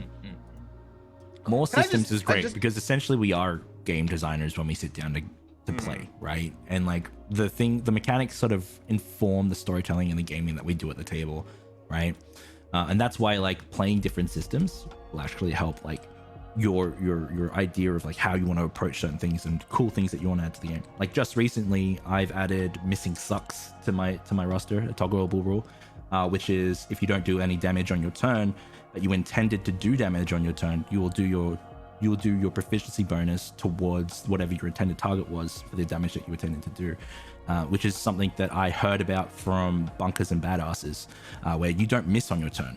You always do some sort of damage. And that just helps people that, you know, on their turn they roll, but they miss both times. You're like, cool, I did nothing. It helps give some positive, like, sort of, I did something on my turn. I did a little bit of chip damage. I had a session recently where a level 7 fighter he went literally the whole table session, didn't roll damage once just because he could not hit. And it was a fight for most of the session was a fight. And he did like a bunch of other stuff. He did stuff like bait and switch. So he was like stealing his friends out of there and getting them to safety, and he was like being the tank as is kind of his job, and he got wailed upon, and so he was still useful in the fight, just not in terms of doing damage. But that because like in my mind, whenever we deal damage to a creature, it's just not like, you know, hitting them with your sword. It's also like having your presence there, right? And that's why I think the missing sucks sort of has like just a little bit of chip damage, and you know, at most it'll do at higher levels is +6 damage. And they're fighting like huge monsters. At lower level, it's like a 2 or 3. Do you apply it? Do you apply it to NPCs, the bad guys? No, not like so. I do a lot of toggle rules. Missing sucks for me too.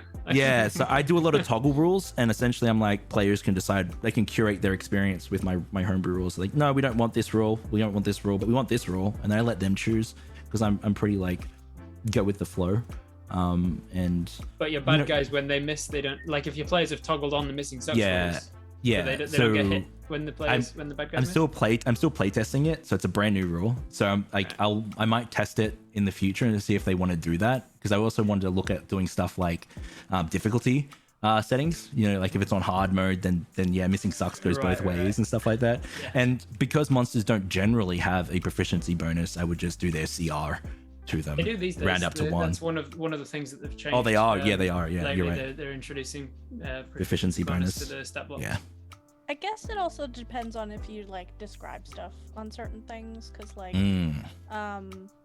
like if we would miss at things, miss a monster or something, it actually adds to like the character where they just get more and more pissed off. You're actually like, right. It actually becomes like a character problem, and then also it can become a cool interaction with the creature. Yeah. Where they're just like, oh. One of my players. And then they think they're invincible. I thought you were meant to be a good fighter. What's happening? Or it does give like a window of like, oh, you don't want to hurt me. But so I totally understand what you're talking about, though. Yeah, one of my players actually said that. He was like, I want to miss sometimes. It's like, that's why the wording is you may choose to do this on your turn. Yeah, that's a cool rule. Yeah. You don't have to do it, but yeah. So kind of like when someone's standing on the deck of a ship with his arms outstretched going, please kill me. And then this guy with like giant black wings and a huge greatsword just goes, woof, and just whiffs before turning around and going, and then whiffing a second time completely. Really? But looking really cool doing it. Not fighting back. Which is what he's talking about my character in his pirate game. I'm like a raven captain, and I'm a warlock with these like this fathomless great old one kind of thing. And so I did like, I flew in and this guy's not fighting back, and I went, I'm just going to decapitate him then, and I rolled like a 4, and I had advantage on the attack, and I didn't hit him with either of my attacks with advantage. We actually had a point of comedy as well in that session. Me missing lots ended up being to a very funny point in that session as well, where my character was just frustrated and yelling out pain over again because he wanted to inflict pain but he couldn't. but it led to a moment where I went, well, if I've missed twice on a super easy attack, maybe my Warlock patron wants me to miss. And so I said to Dag, I was like, is there any chance that my character might read into this, even wrongly, might read into this that this was like a sign from his Warlock patron to leave this guy alive, because there's no chance that I should have missed that. But it led to a story moment. And I had a similar thing in a home game where I was playing an archer and I've got like a +9 to hit or something. But I just, all battle, I just could not roll higher than like a 6 on the dice. And so I was just missing these hags, and it was like it's like the big bad evil guy of the particular arc of the campaign that we were in, and my character just couldn't hit him, and so I decided like, no, it's a story moment that my guy's hands must be trembling so bad at fighting these hags or something, and he's like, why is it affected? And so we allowed it to affect the roleplay after we finally defeated the hags. Like it was a big part of the roleplay in the aftermath of like. Yeah. It's okay, man. We all have bad days, and I'm like, I shouldn't have bad days. I'm a fucking hero, and he's already feeling inconsequential. He's already feeling insignificant in the party because he's one of the only guys that can't do like magic in the party. He's just a really good archer, and so he's like, so the one thing I've got is that I can shoot arrows. So what happens when I miss every single fucking shot? Hells yeah.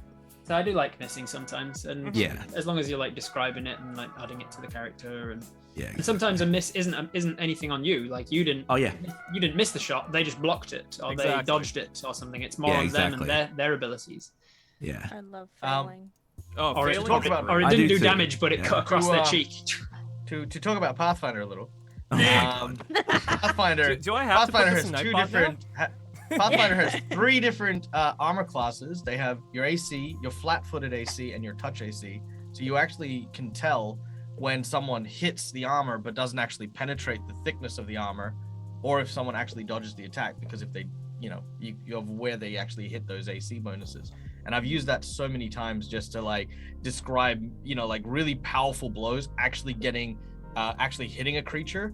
But like just how hard it is, like having them kind of like strain to kind of try and push into the carapace of this creature. It's like, just before they've had to pull it away, before it sort of gets a swipe off at them, has created really good cinematic scenes as well. So yeah, missing doesn't always have to be a sense of failure per se, but it could be an opportunity to make this character like to build. What's the word?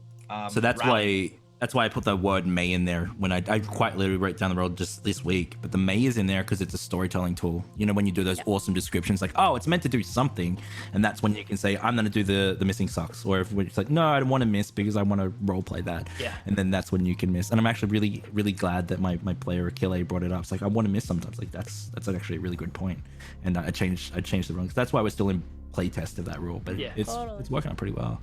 I would definitely, if it was something that I implemented, I'd definitely make it both ways though. I'd be like, you can absolutely do it, but the monsters can't miss at that point either. Like, they'll always do at least their proficiency bonus too.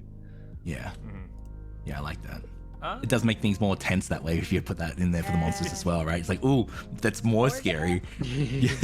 Well, like when I did with the brutal criticals, where I'm like, your critical hits will always do max damage plus another roll. Yeah. But it works both ways. If you ever get sneak attacked by an assassin rogue with poison on his blade, he's gonna kill you.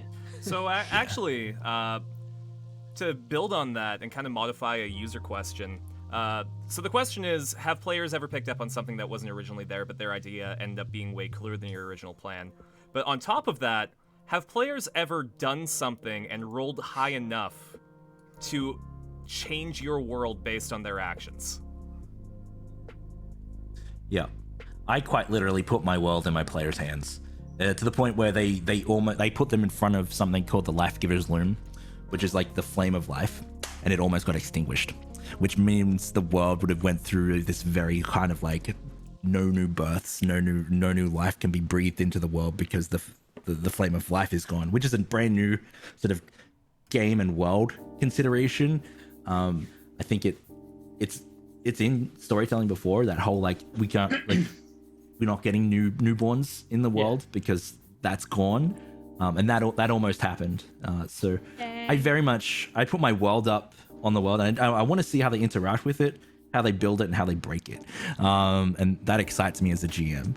So I try not to be too precious with the stuff that I've built in my world, because ultimately I want that to be their world too. So very much so.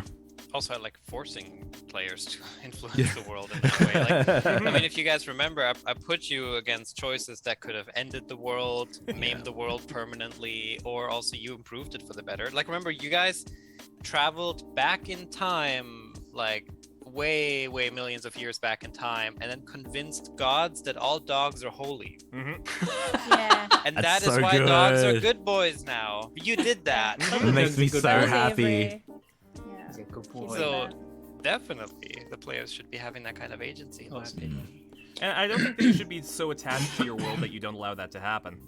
Because, Yeah. like, specifically with just one really bad roll or one really good roll is an opportunity to force yourself to change it. But like, what? But for instance, like, what point does it? Is it allowing the players to influence the story versus allowing them to influence the world building? Like, I'll try and think of an example. Like, if you, let's say you, as part of your world building, you have decided that all elves are heterosexual. And then one of your players has their character roll like a seduction check on an elf that's a member of the same sex, and then they roll really well. Do you change your world building and be like, well, this elf, like, bad example probably, but like I was just trying to come up with something where that you have established something about the world building and the cultures and things like that isn't the story per se, but then because of a good roll, you change that in the moment. I think we set those lines and boundaries to be sort of like played against, overcome, and sort of interacted with. So for me, that example and other examples considering, I would say that that's what interests me, is how they're going to change the world through their play and their interactions, and kind of being brave with it. It's like, what are you going to do with it? This is the world. This is the setting. How are you gonna mess with it? Yeah, do it.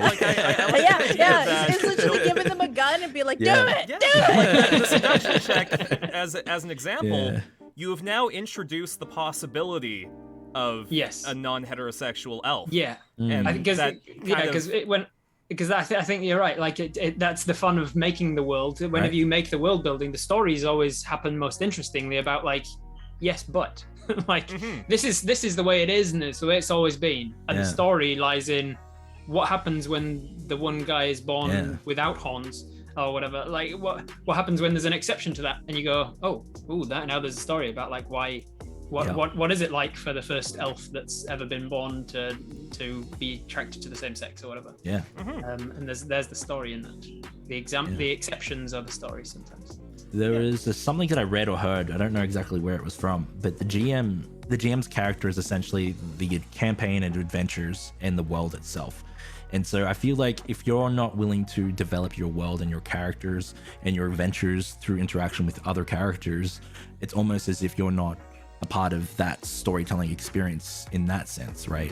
So like we come to the table to sort of develop our characters, and the world is quite literally the GM's character, and so we need to be open to change with our character. Otherwise, it's like, I guess technically the GM could say, well, that's what my character would do, right? That's what the world does. It's funny because a lot of people get really hurt with that, like that sentence, but I actually really like that sentence. I like it.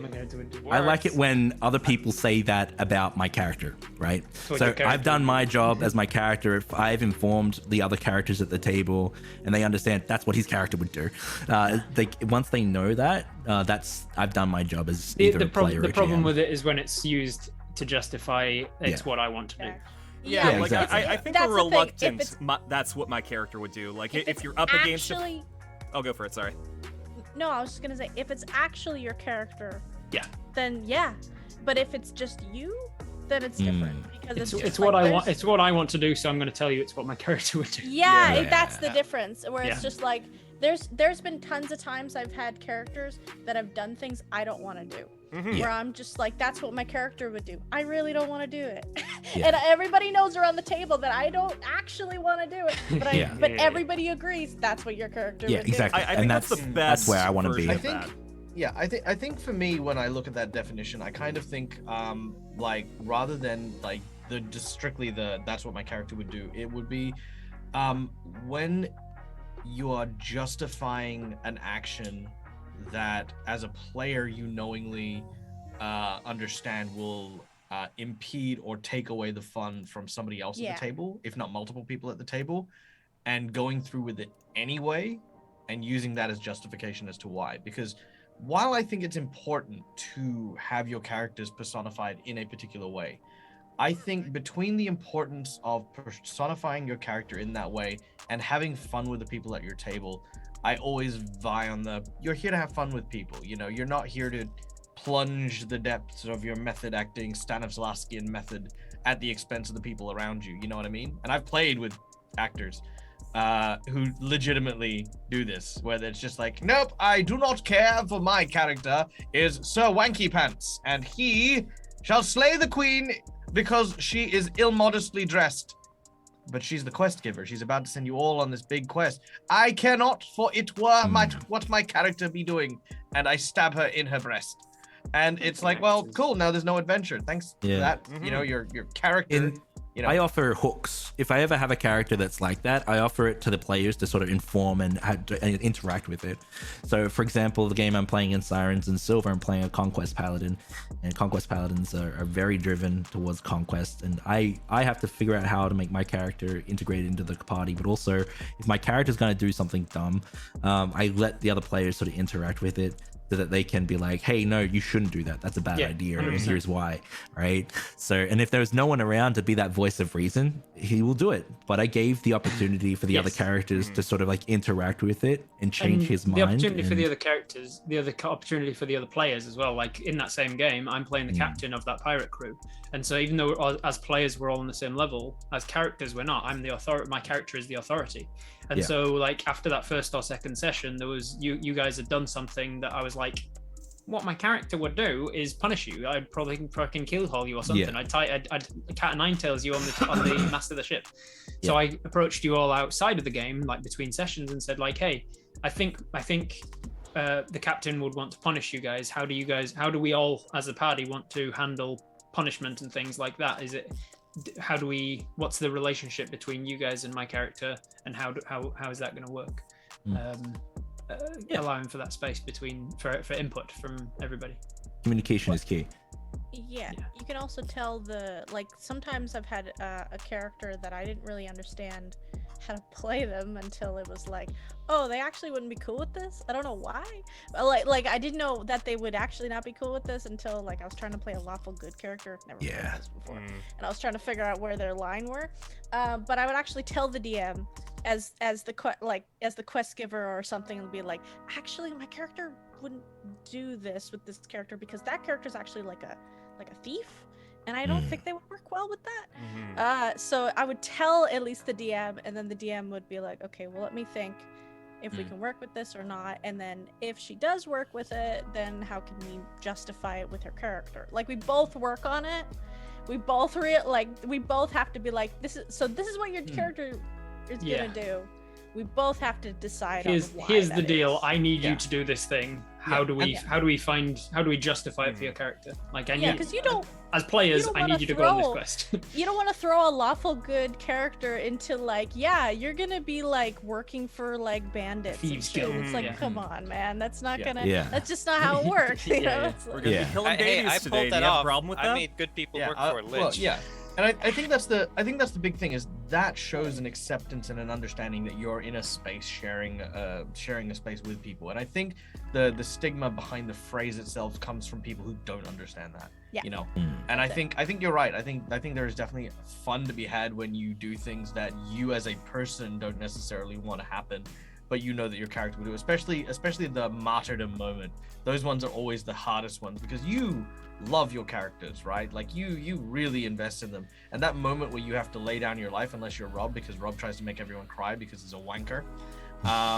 You know, everyone else, you know, like you know, it's that moment where you're like gripped with that. I don't want to do this. I don't want to do this. I don't want to do this. Meanwhile, Rob's there going, "Cry, bitch."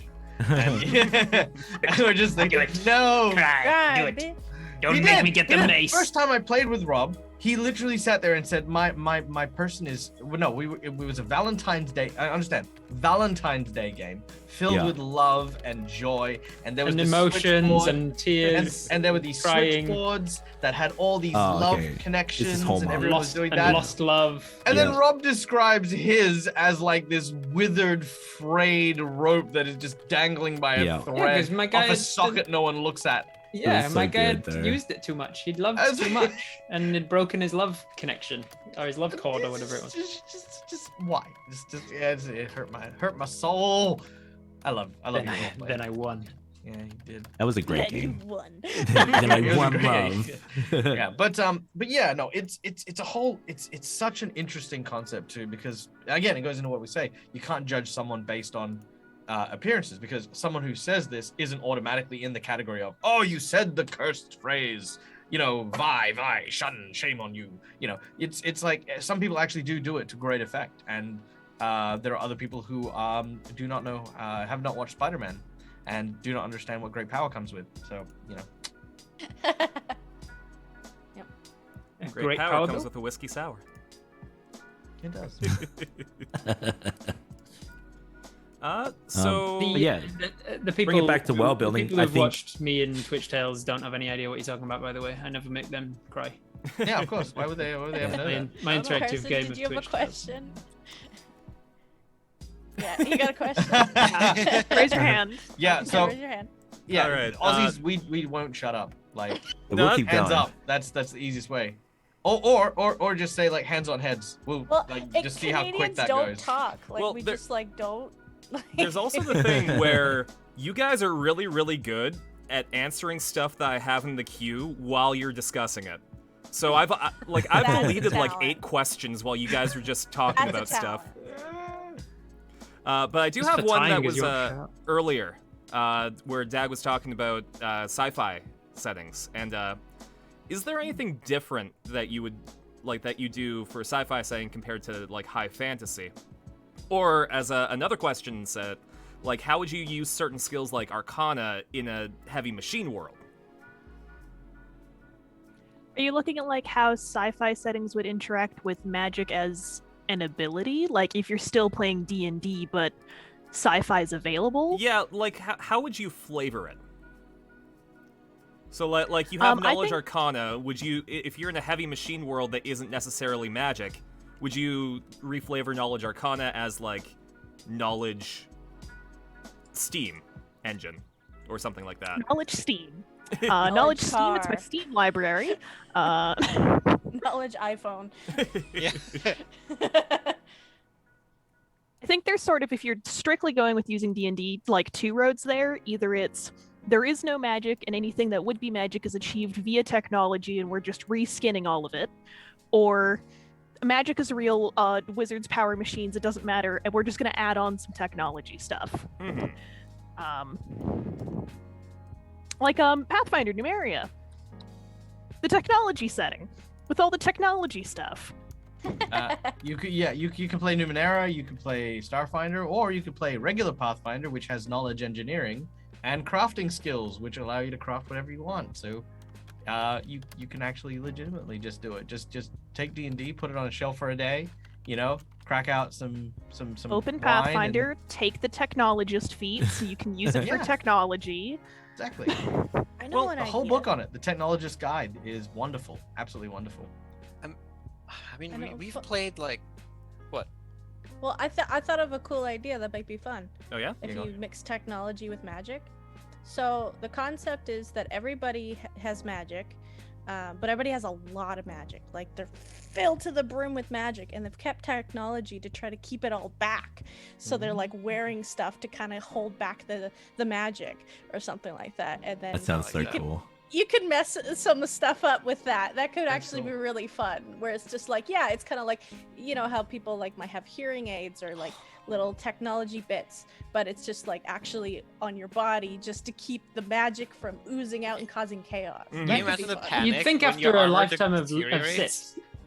Yeah, you'd think after a lifetime of sips you'd be over wild magic. But That's my jam, man. Mhm. That's what The I thing is- thrive on. After I wrote it all down and expanded on the rules to like balance them properly for the book, she just wants to play it again. Yeah. I mean, I love- really want to do something when the book comes out where we go back to Fool's Gold and play it as the book. Like, just do a one-off with that'd be fun. That would Yeah. be The great. same Yeah, we could do characters. that. Yeah, man, that'd Oh be fun to God. watch. That'd be fun to watch. That would be a good. That would be a good Oh. like. I don't know. Promotion. Obviously, the Kickstarter's done, but that would have been a good like Kickstarter stretch goal or something. Like, if we get to Well- a certain Really thing, fun. we'll watch these guys play their characters. We through could the do campaign. it. We could do it when the book is physically out, because then people Mhm. could go buy it. That'd Yeah, be fun. hell yeah. Yeah, a Absolutely. little promotion for the book Release. being out. Yeah. People would, yeah, people we would could love do that. People would watch Have that. the OG group, and then we'll go through it and be like, "Wow, it's so much more fleshed out." or like using the No new plot holes here. No plot holes here. Well, and also just using the new like character sheets that Yeah. none of us have used before. Yeah.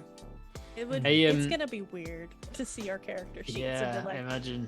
Yeah. It'd be like people are out there playing these characters now. Yeah. "Yeah, It's that gonna is be pretty funny. cool though." And you'll have your minis and stuff. Mm-hmm. Wow, Also, I don't know to how go back to describe the question we were Anyway, just yeah. talking about, 3.5, what we used to play, is I find it so expandable. It's like you could make anything fit there. I mean, in terms of Fool's Gold, Julian, we just gave him knowledge robotics. Mhm. Yep. Whatever. Well, because in It works. 3.5, That's what the blank knowledge was spots are something that for. you write down that you have. Same Yeah. with a profession. Like, I could be I miss that. profession detective, and we would decide what that meant. We remember what, Carson, I don't know if you were there for that. I think you were. Where we played 3.5 just in space with guns and like armor and aliens. Yes, We- that was Gorthan's players. Yeah, right? exactly. 3.5 is just like, expandable enough with all the homebrew stuff you can do. It's like we never really felt the need to change. Yeah, we just systems. played It's like, D&D in space. I didn't know you couldn't do that, and we did it. Yeah. It worked. So, like, I guess a big answer is take from other systems or versions and just flavor it yourself because you have the power to do that. Depends on your playstyle, because also what I got from Dag's answer earlier is there's actually players who really enjoy using systems as they're kind of specialized. Like, right, there's definitely systems that are like, this is a space, and it has some better rules for it. And makes sense. there's the other kinds of players, which is what we more fall into, which is like we care mostly about the story, and we will bend whatever system we use to make it fit because we Yeah. don't want to waste the time learning a whole new thing. We'll just fit what we have to it. Mhm. So I think there's different styles, and both are valid. Yeah. It's yeah. quite And- easy to and you make don't up a have new time. skill or proficiency or tool. You just like, oh, you have proficiency in this tool when you use it. In robotics, you can now use engineering tools and add your proficiency bonus. Or Yeah, Arcana suddenly becomes engineering, and you can have proficiency in that. You reflavor a druid or a ranger to maybe just be with like robots or something. Yeah, definitely. Like Yeah. I played an artificer, and I just flavored all my stuff being gadgets off my body in Rob's GaryCon game. There wasn't anything else. Like I cast grease. When I cast grease, like parts of my body just opened up and let leaky grease out. You know, it's just Nice. yeah. That similar thing. I actually did the similar thing in your game. I was playing Yeah. Kren the Artificer and like So good. a whole bunch of stuff, and I like described him in great detail, having like certain parts on his body because I'd already planned what spells were going to be cast with different artifacts on him, and a bunch of them didn't even end up coming up. So people are still wondering like, why is Kren like wearing a huge metal backpack? Oh man. Another thing about what I do is I get paid to literally like explore my interests of role playing. So it does take a lot to learn a new system, a lot of time. And you know, if it's not a career, you have to be very discerning. But that then goes into your resources now. You've got tons of resources to be able to explore ideas and things like that. Don't ever feel like you're on your own when you want to play something like that. Like you have to kind of come up with everything from the ground up. You know, if you are interested in playing a sci-fi setting, have a look at what sci-fi settings are out there and what people say about them. Because as fun as it is to shift and change and add your little homebrew stuff to stuff that that you already have going, something may simply be things you haven't considered because you've simply never come across it before. You know, yeah, there's just so many. There's just so many games out there, so many out there, and yeah, like there are things that I still play now that I can't play with anyone as a player because no one in the world I know actually knows how to run the game, you know. And those are kind of those bittersweet moments because I have the pleasure of being able to run them and build those worlds and build those settings. And the thing that appeals to me is that I know that with the rules that those have, I can introduce like the sci-fi stuff in a different way than everyone is used to. Because I think system fatigue also kind of hits in every now and then as well, where people are like, yeah, you know, D&D's good, but like I'd like to try something else. It's like, cool, here's a deck of cards, we're gonna play Through the Breach, or you know, like you know, hey, put the D20 down, here's some D6s, we're gonna play Powered by the Apocalypse, you know. And those are always a lot of fun. I'll just here's a pen and paper and oh yeah, we'll, just like, pen and paper. Quiet you. We should introduce you to Puffin Forest because he's the one that plays all the systems. Hells yeah. I love Puffin Forest. Puffin Forest. I've always enjoyed Puffin Forest stuff. Yeah, he's really fun. He's a great guy. I should talk to him next time, but just be like, I have some guys who'd probably love to run a game system, and he'll be like, I'll learn it in a week, and then he'll just do it. Oh man, yep. Yeah. I'll rise to that. Actually, you know what? No, that's a lie. I have. Okay, so I'm not gonna. Everyone knows this. I'm the D&D celebrity stalker. So I've seen Ben play Dark Heresy with Guy, and I will admit it's a bit intimidating. I always thought that I was the weirdo who kind of learned systems like, you know, like that. And then as soon as I was like, it's like there's no way any of these players understand the Dark Heresy stuff. And then Ben nailed it. Like I thought he did phenomenally in that game. He knows systems like he talks about like, hey, so I was learning this new system, but every week it's like a new thing. man. Like, what the like, this guy got time or something. I don't know. But, like, he's just really good at learning them. So. I had a friend like that, but he moved to Japan, so I'm like, now I'm not playing all those new systems that he kept teaching. Hells yeah. Well, like one thing I want to do, because I watch GM Workshop do a Twitch plays, and I watch Robert Hartley's Twitch Tales all the time. I'm planning on doing something like that, but there's a Konosuba tabletop. And Oh my god. yeah, and it's a whole book based around a Konosuba tabletop RPG. So I think the path that I'm gonna do is I'm gonna learn Konosuba. Konosuba is a really funny anime that is essentially taking the stuff out of, not gonna swear, the stuff out of isekai. You know, like transported to another world. Oh yeah. Oh my god, there is actually legitimately. I am absolutely buying this right now. Absolutely. Like, Yeah, it Konosuba looks is like funny. a really cool tabletop game, and by getting Twitch to play it, you know, it introduces people to a new system. So Yeah. Like I said though, like learning new systems, whether you're fast at it or slow at it, or you know you sort of do it passively because your other GMs in your sort of community run games, is really important. Because I feel like there's like, as game masters, you have to have a little bit of like game design mentality whenever you're playing things to sort of like make games work for the players that you're running for. I'm a bit of a tinkerer, so I try to like incorporate things that I've either seen or think would be cool in my games. And I hope it sort of like breathes a lot of like fresh takes for my players, and they have a lot of fun with it too. So yeah. I think it also can come from like, I know Felix gets a lot of his inspiration from like video game mechanics. Like that. Like Yeah. that's what I found. Like Felix, your DMing style so different and unique. I haven't found another DM like it, but it's You make mostly such a because- disgusted face when you say that. It's like, I know, it's like when it's someone so- gives you drawing and it's like, Unique. this is really put that good. on the fridge. Yeah. It's the Canadian in me. No, I'm just kidding. That's the nicest but- way to say fuck you. Yeah, no. Like, but what I'm saying is that you come from a video game background because you Yeah. wanna, like, you make video games or whatever. Like, you want to make video games, so you have a completely different way of DMing than like a writer, a storyteller, someone who thinks about it as like you know, a vehicle of telling a story, where you're just like, this is a vehicle of game mechanics. Like, this is just you being like, let's just figure out how this works, you know? And then the story is on there, but it's like, it's paint, and then the car is the mechanics that you're really building. Yeah. And then the story turned out great anyway, so it was just like, oh, yeah. I enjoy me a good puzzle encounter, but I actually remember you guys telling me, like, was it you or Avery? You were just like, you break like all the rules of telling stories. Yeah. Please don't stop doing that because it really keeps me on my toes. Hell yeah. Okay. Yeah, you I'll don't take it as have a any of the compliment. tropes in your mind, because like I know all the tropes because of just consuming media, but you don't consume that much like story media. No.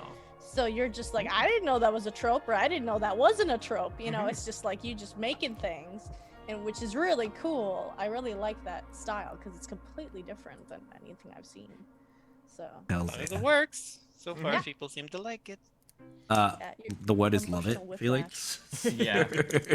Yeah, not gonna lie, I kind of like playing in the Fool's Gold game for the promo for the Kickstarter was like a phenomenal experience. So because, much yeah, fun. it was, and you I'm know, glad. like everything about it was just so entertaining. Like from literally the moment we killed our first NPC by burying him in the dirt.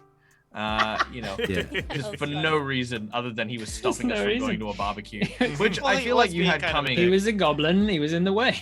He was. The thing is the thing is there was a part of me that wanted to sit there and go like, so your plan here was to put a goblin in the way of, you know, a Kiwi and 2 Aussies getting to a barbecue. That's this guy was never gonna live. Amazing. And you let me turn a chicken into a vampire. I was so happy. Yeah. Cool. I mean, those. How do I say this? I am happy that those like little things, really, that you guys really enjoyed those things. Yeah. Because oh my god, I do way worse than that in my full campaign. Well, Yeah. Felix really embraces the rule of improv yes and. Mm. Like, I Yeah. find that that's a It's a good trademark of his style. which Yeah. I love, right? Because if you look at D&D, the literal symbol for the game is an ampersand. So like you, Yeah. right? Yeah. Totally. Yeah. I didn't think Well, of that. I'm. Very deep. Thank you, guys. Yeah, I know. Everyone give a round of applause to Felix. Oh no, it's like, oh no, Now we have to say you something can't mean shirk to him it. to bring him back down to earth. You've clearly, like, you're showing off the fact you've got a gold YouTube play button right behind you. You can't be humble now. You can't be humble if you're gonna Channel, just I put don't that know on. about it. Yeah. Yeah. But it was also really interesting seeing the world handled by Dag. Like, just how differently Felix and Dag DM'd, but using the same world really enforces, like, what the best parts of the DM is. I was so fucking nervous. You were Like, nervous. I know my players and I know what they're gonna get up to, but here's these new crazy people that are awesome, but I don't know what they're gonna do in this world. Also, I think we were playing at 5e, weren't we? Yeah. Yeah, so I had Yeah. really barely any idea what I was doing. So I was like, oh, I'm nervous for this one, but I'm glad it turned out all right. It was great. Oh It's a yeah, lot no, of fun. I was too. I was so afraid. Like I was like, because the thing is, and this is really interesting as well, is when you, I mean, I know this is kind of weird because I'm here with the actual author, right? But technically, Fool's Gold, from my perspective, is a module or is a modularized setting. It is something that I've had to digest and stuff like that, and it's the first time I've ever been like running a person's setting with that person being there. It's like it's a whole different experience because for me it was like I can legitimately get things wrong here. Like Yeah. and what's worse is this was for a promo for the product. So I was like, all right, Michael, you got your big boy pants on. We need to make sure that we're not at home to Mr. Fuck Up. But you know, like it, yeah, as you say, it goes to show like just how versatile the game was because it was kind of it was inspired by, not derived of, the one shot that you ran, and turning that into like the Fool's Gold off menu game, where we actually got to play with Carson as well, and got to see how all of the stuff kind of played out. It's cool because it's one thing to know all the stuff and be in the world and have that kind of, I guess, weight that's there. And it's another thing to be genuinely curious and hungry for things in that space and in that setting, because not only are the players doing it, but as a GM you're doing it as well. You're like, what does this do? What does that mean? What is that? Ooh, this is really cool. Let's add this, let's add that, let's pull these things in. I mean, I'm still in Rob's game, I'm actually still using content from the Fool's Gold playtest stuff. Like I'm actually playing the Chirurgeon monk, The healing archetype. monks. Yeah, the healing monks. Oh, Except when I had a place open up in my home game, one of the only games that I don't actually do for any like money, just one of the ones I've been running for ages. I had a space open up and I was like, hey, Dag's a really good role player, and his schedules align. I'll see if he wants to play. And I was like, what do you want to do? Anything at all? And he goes, can I be a 4-armed warforged monk from like one of Felix's homebrew monk things? And I was like, I mean, flick it through to me and see if it fits. And we worked with that and made him a healing monk. I'm happy to say it has been rebalanced to be better. That's why it's playtest No, it's fine material. right now. It's great. Yeah. I love it. Yeah, Actually, it's don't- yeah. really funny too, because one of the players had like a curse on it. And the first time I met them, I just went, "This will hurt." Whack whack whack whack whack. And just started laying Just into it. wailing. And it was really funny because the warrior basically used his reaction to try and interpose himself. He was with like, me. "Whoa, what's this about?" But, And but tried to I freak had him like out. a reaction where I could like just misty step and just went and then He just kept hitting it. He It's like- reacted, yeah. So he started I- wailing on one of the party members. One of the other ones tried to interpose with his reaction. He used his reaction to get around the other side. There became this like chasing cat and mouse as he's like running around the warlock, just punching him from all angles. And then afterwards, he's like, "It's fine." And he steps back, and the warlock's like, "Oh, I actually feel better. Oh, wow. I don't know what you did, but you cracked something in me." Yeah. Great. Oh, that's Good beautiful. character. I mean, that's so magical to me that I made something and somewhere else people are having fun with it. That's, Yeah, man. Oh, Hells yeah. It's real magical. So Glad here's to hear another that. question. Have you ever created a mechanic based on the world that you created? So like a whole new table to roll from because of something that would be specific to your world? Yes. Pirate book. Actually, Entire book. Have you not seen? What have I been doing this past Hold year? on, I Let just me need tell to, you about this is export just a that promo. Fool's Gold. Yeah. Just painfully and shamelessly plug it so hard into every conversation. Amazing. One thing I've come up with to represent some of my own homebrew, my world building is actually going to be coming up in this weekend's Twitch Tales, because they just finished fighting a dragon and a bunch of NPCs died, and I gave them the hard choice because I like to give moral choices to my players. I was like, 5 of your major beloved named NPCs have died. The Druids Guild nearby have got enough ingredients to cast Reincarnate on one of them. Which is the one that you want to bring back? And they had to make a vote on like the usefulness of all these different NPCs that they liked and stuff. And then they voted on which one it's going to be. So in this upcoming episode this weekend, it's going to be, they're going to experience Reincarnate, and the table for the spell just isn't indicative of the different races that exist in the game now, and the different races that exist in your worlds in the game and stuff. So I was like, I don't tend to have these races in my world. I do have these ones. These ones are much more common, and so I created my own Reincarnate table of like a D1000 of all the different like races that they could come back as. In my world, I created consumption magic because I hate the idea that potions are just this bland hit points that you just swallow. So I created a whole rule system surrounding the idea of everything that comes from the idea of like consuming something to gain power. So vampires use consumption magic, rust monsters in a way, and disenchanters also do. Potions get more potent based on the experience of actually consuming them. Volumes of things have negative and positive impacts and things like that. Yeah, just added in a kind of a whole, like, I guess, like in the same way that you have arcane, divine, primal, occult, like different styles of magic, the consumption magic's like a whole thing that I do, which is unique to my world, because in my world, the god of destruction was, basically forgot his name, became the Tarask, and when he died, all the bits and pieces of the Tarask that now lie across my continents imbue hunger upon people, and it's actually given people magic so that when they consume things now, they can kind of some people can consume things and gain powers. So you can eat a bullet, and that would be the iron skin spell, for example. Okay. We have a private game that's on our Patreons of us playing in a game that we've called Food Fight, because it's all about that consumption effect and going out. All of our characters, me and Dread and a couple others, are we're running a restaurant, and we have to go out and find and kill monsters that we then use in our restaurant. It's quite a fun one. So much fun. I'm playing a food snob.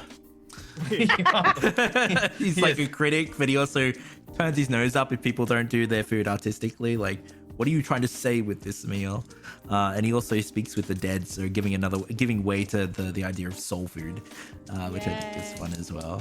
I'm trying to make you a taste sensation, sugar.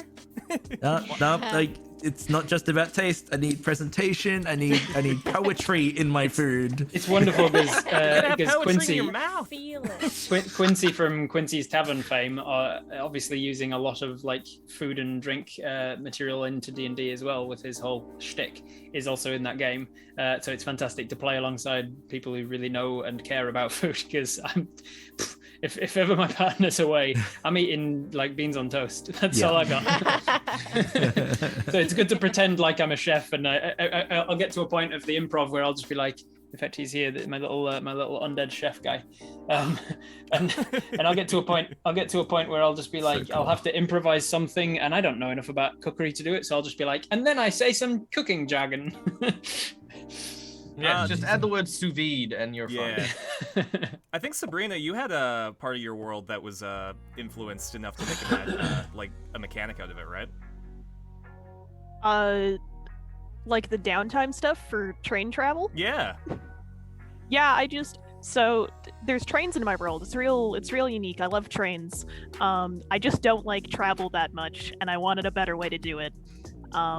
So since they're going to be spending time on trains, which is traveling, but it's also interacting with other people, and it's time that you can spend trying to make potions or advance your skills, I just made a variation on downtime systems where it's train days. It's things you can do while on a train. You can try and talk to other people. You can try and do anything that could be done in a train car. It is only 15 feet wide. You'll have to figure that one out yourself. But You'd have dungeon trains as well. No one goes near that one because listen, I'm not saying that there's a mimic train car somewhere in the adventure, but that's their problem. Yeah, that makes me happy. Yeah. I love mimic vehicles. So for me, I love celebration. I love legacy. I love those two things a lot. So what I've done is I've made a toggle rule called heirlooms. And whenever we finish a campaign, whenever we do something cool or we celebrate on a special event like birthdays or New Year's or Christmas, I'll give out these metaphysical magic items that players can get and use to use in games that sort of continue on. As my son's at the window, hello, here's his mom. Hello. Aww. So we are I need to do a big catch up with them all because I owe some people some heirlooms. But what it does is it just kind of has this very cool feel to it where we've done these things together, which is really cool, and we've got little tokens that we can use in our games. One example is I have these things called wish coins, and the first wish coins I gave out were at my wedding. I made a puzzle for them to sort of fill out and find the riddle, and it was just a translation puzzle, which was my wish is coming true, here's one for you. And it's a coin that they could use in heirloom games to cast wish. And you could only get them from my wedding until I realized that I wanted to let the other players get it. If they finish a campaign, they get a wish. So finishing a module or finish a campaign, they get a wish at the end of it that they can use in heirloom games. But yeah, so they can get kooky, but they're a lot of fun. You've got some chopsticks or something as an heirloom? Yeah, what's those ones? My wedding, I also gave out as my little gift to everyone for the wedding was chopsticks. For the people that didn't play D&D, that was really cool. that they had like it had me and Emma's name on it and the date. But for everyone else that played D&D, it became a metaphysical legendary or artifact item that if anyone ever holds the chopsticks, any player playing in that game gets a +2 to their stat, allowing them to go above 20. But there's also a mini game that I homebrewed into it, where the player that owns that chopsticks can essentially play like a slot game that I made, and they have a chance of getting benefits depending on how many 8s they can make out of the D8s. Because we got married on the 18th of the 8th 18, so 8's like a very important number in my D&D world and also to us. So, yeah. I like that. That's good. Yeah. I like to commemorate things, so I'm a sucker. I'm very sentimental. It's Like just you? me, myself. Yeah. No. Sentiment means a lot No. to Dreaded GM. Dread, really? Yeah. Yeah, so that's what I've done. In the one that I'm writing, I want to, like, I'm taking inspiration, not deriving from Shin Megami Tensei, where they put a heavy focus on law and chaos, as opposed to good and evil. So what I'm trying to do is build a mechanic that kind of quantifies that, whether like their interactions with different factions or their actions in the world will lead them more towards the law side or the chaos side, and what people think about that. And there are 2 trees. The Clyfoth, which goes into the world, that they get to explore more when they have more points in chaos, and the Sephiroth, which goes upwards, which, they get more points in order they get to explore more of. So I love the idea of your actions in the world unlocking different areas to explore based on what you do. Nice. That's like That's crazy, like 'cause- system for morality. Right? My new campaign, my big mega campaign, because I always do big ones, is actually all about chaos and order. Hey. And what it is for me is that whenever magic has gone chaotic, and so whenever players cast magic, they do chaos checks to see if there's a chaos marker, and I accumulate chaos that I can use in the world for storytelling.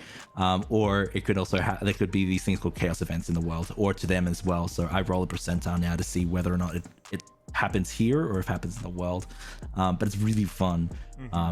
And yeah, mine's all about chaos. It just seems less morality based like yours. Mine's more about like magic is turning chaotic and we need to control it, otherwise we're going to have a whole world filled with chaos. Yeah, well, like it's super interesting. I really feel like the alignment system can be exploited for fun, and not necessarily in a good and evil way. I like the law and chaos because like your lawful action could be to help all these weak people have a home for themselves, but because you're doing that, they don't get a chance to grow. The chaotic action would be survival of the fittest, which gives them the opportunity to get stronger instead of stagnating them. So the question isn't, are you going to fuck shit up, or are you going to like make everyone happy? It's, will you provide opportunities for people, or will you keep them the way they are to keep them safe? Hells yeah. One, and Yeah. then I'll be real quick. But I made a mechanic in my campaign for death. So essentially, I don't like the whole like you can get resurrected and boom bam, there you go, with a scroll or whatever. So I was like, okay, the only time you can get resurrected is just like, you get resurrected with a scroll. However, you get a mark on you. And I took inspiration from Berserk, and essentially you were hunted down until you were dead again by my goddess of death or whatever. She's just like, you're supposed to be dead, or I'm sending somebody after you. And like, you're just every day, your hit points get you get, I think it was a quarter of your hit points are gone. It's just like, that's it, you're gone for the day. Unless you want to role play out the fighting, you can if you want, but it's kind of, only do it once and then it kind of gets boring. So we're just like, okay, there. And then the only way you can properly get resurrected is if you hire a soul smuggler. And there's only like 2 in the world, because a soul smuggler has to be, they're essentially like, my whole campaign is around planes of existence. and how planes of existence actually interact with the world. So I have like a whole planar weather system and all this crazy shit, and people actually fused with planes. So the only people that can go in to the astral plane are people who are fused with the astral plane, and they're soul smugglers. So the ones who can grab your soul and bring it back, and then they gotta hide though. They gotta do a whole bunch of stealth in order to go get your soul back, because the goddess is like, no, you're supposed to be dead. So it's just like there's like a whole mission that comes with it. There's like, because your soul is with the soul smuggler, and like there's a bunch of stuff. So it's like the mechanics are just so that death means something. I love It's it. a lot. I love it You so can make much. a whole campaign based around Right? being soul smugglers. Like, Yeah, Totally, yeah. That's amazing. totally. I love it so much. That's a great take as you. well. mhm. Thank you. Yeah, Felix liked it. I do. I might mean, I also make- hate I might make- resurrections. I made similar mechanics for it. Yeah. In Might one make campaign, death harder to come back from now. Yeah. Soul smuggler. in one eh? campaign, I introduced rules that I also put in the book of soul shattering. So every time you get resurrected, your soul actually takes damage, and then you start having Yeah. to roll if you get resurrected. That if your soul even makes it, otherwise you just shatter. Yeah. Yeah. Yeah, I came up with that idea because I was just It was like, a very good one. Yeah. yeah. In my second campaign, I said, "Fuck all that! I'm killing Yeah. the god of death. Mhm. No more resurrections." Yeah. You know what's Can't really get cool? resurrected. Like, I got this cool inspiration idea when you said that you get marked. Like, can you imagine, like, if you had a character, because you're essentially taking from the divine realm, that every time you die and you come back, you get some sort of like dark gift or power, and that's like one thing that they don't want you to have. That's is how that- that's how it works in mine. Oh, really? Wow. That's Yeah, super if cool. you bring, like, not many people have experienced it yet, but one guy was a druid and died to a bunch of gnolls. And then I wrote between sessions. I wrote and sent to him like a whole sort of dream sequence, almost thing of what he went through in the afterlife before he was successfully resurrected. And he was basically being claimed by a demon and taken to Yinagu, the demon god of gnolls, because he was killed by gnolls. So his soul was being claimed by Yinagu. Right. And he was already halfway there when he got resurrected and was just like sucked out of the clutches of this demon. And so I gave him a curse, essentially, that because he was touched by Yinagu in the afterlife after death, every time he wild surges, he rolls a d20, and on a 1, he doesn't become the thing that he's trying to become, and instead becomes a hyena. Right. And if that That's happens, cool. and if that That's happens, cool. he Yeah, that's if real that cool. happens, he then rolls a wisdom save to see if he then keeps his mind as well, or whether he becomes like a rabid sort of Yinagu hyena. Yeah. Um, Because if you I think like about that. it, the soul economy is a real thing, right? Mm. Like souls go places, they Yep, belong souls go- places. they- People they- trade they- them. They Oh, are gods currency trade in them. the They afterlife are. for the Yeah, demons they and are. stuff. And so, like, for him to be like the Yinagu's minions, his gnolls have Yep. gone out and done their thing, and they've claimed another soul for him, and Yep. he's about to get it in his little grimy paws, and it gets sucked away by resurrection. So he's touched by that, and so Yep. it's an ongoing thing. My first Story. GM had something like that as well, where my character died, but he was able to pray to his god to get himself back.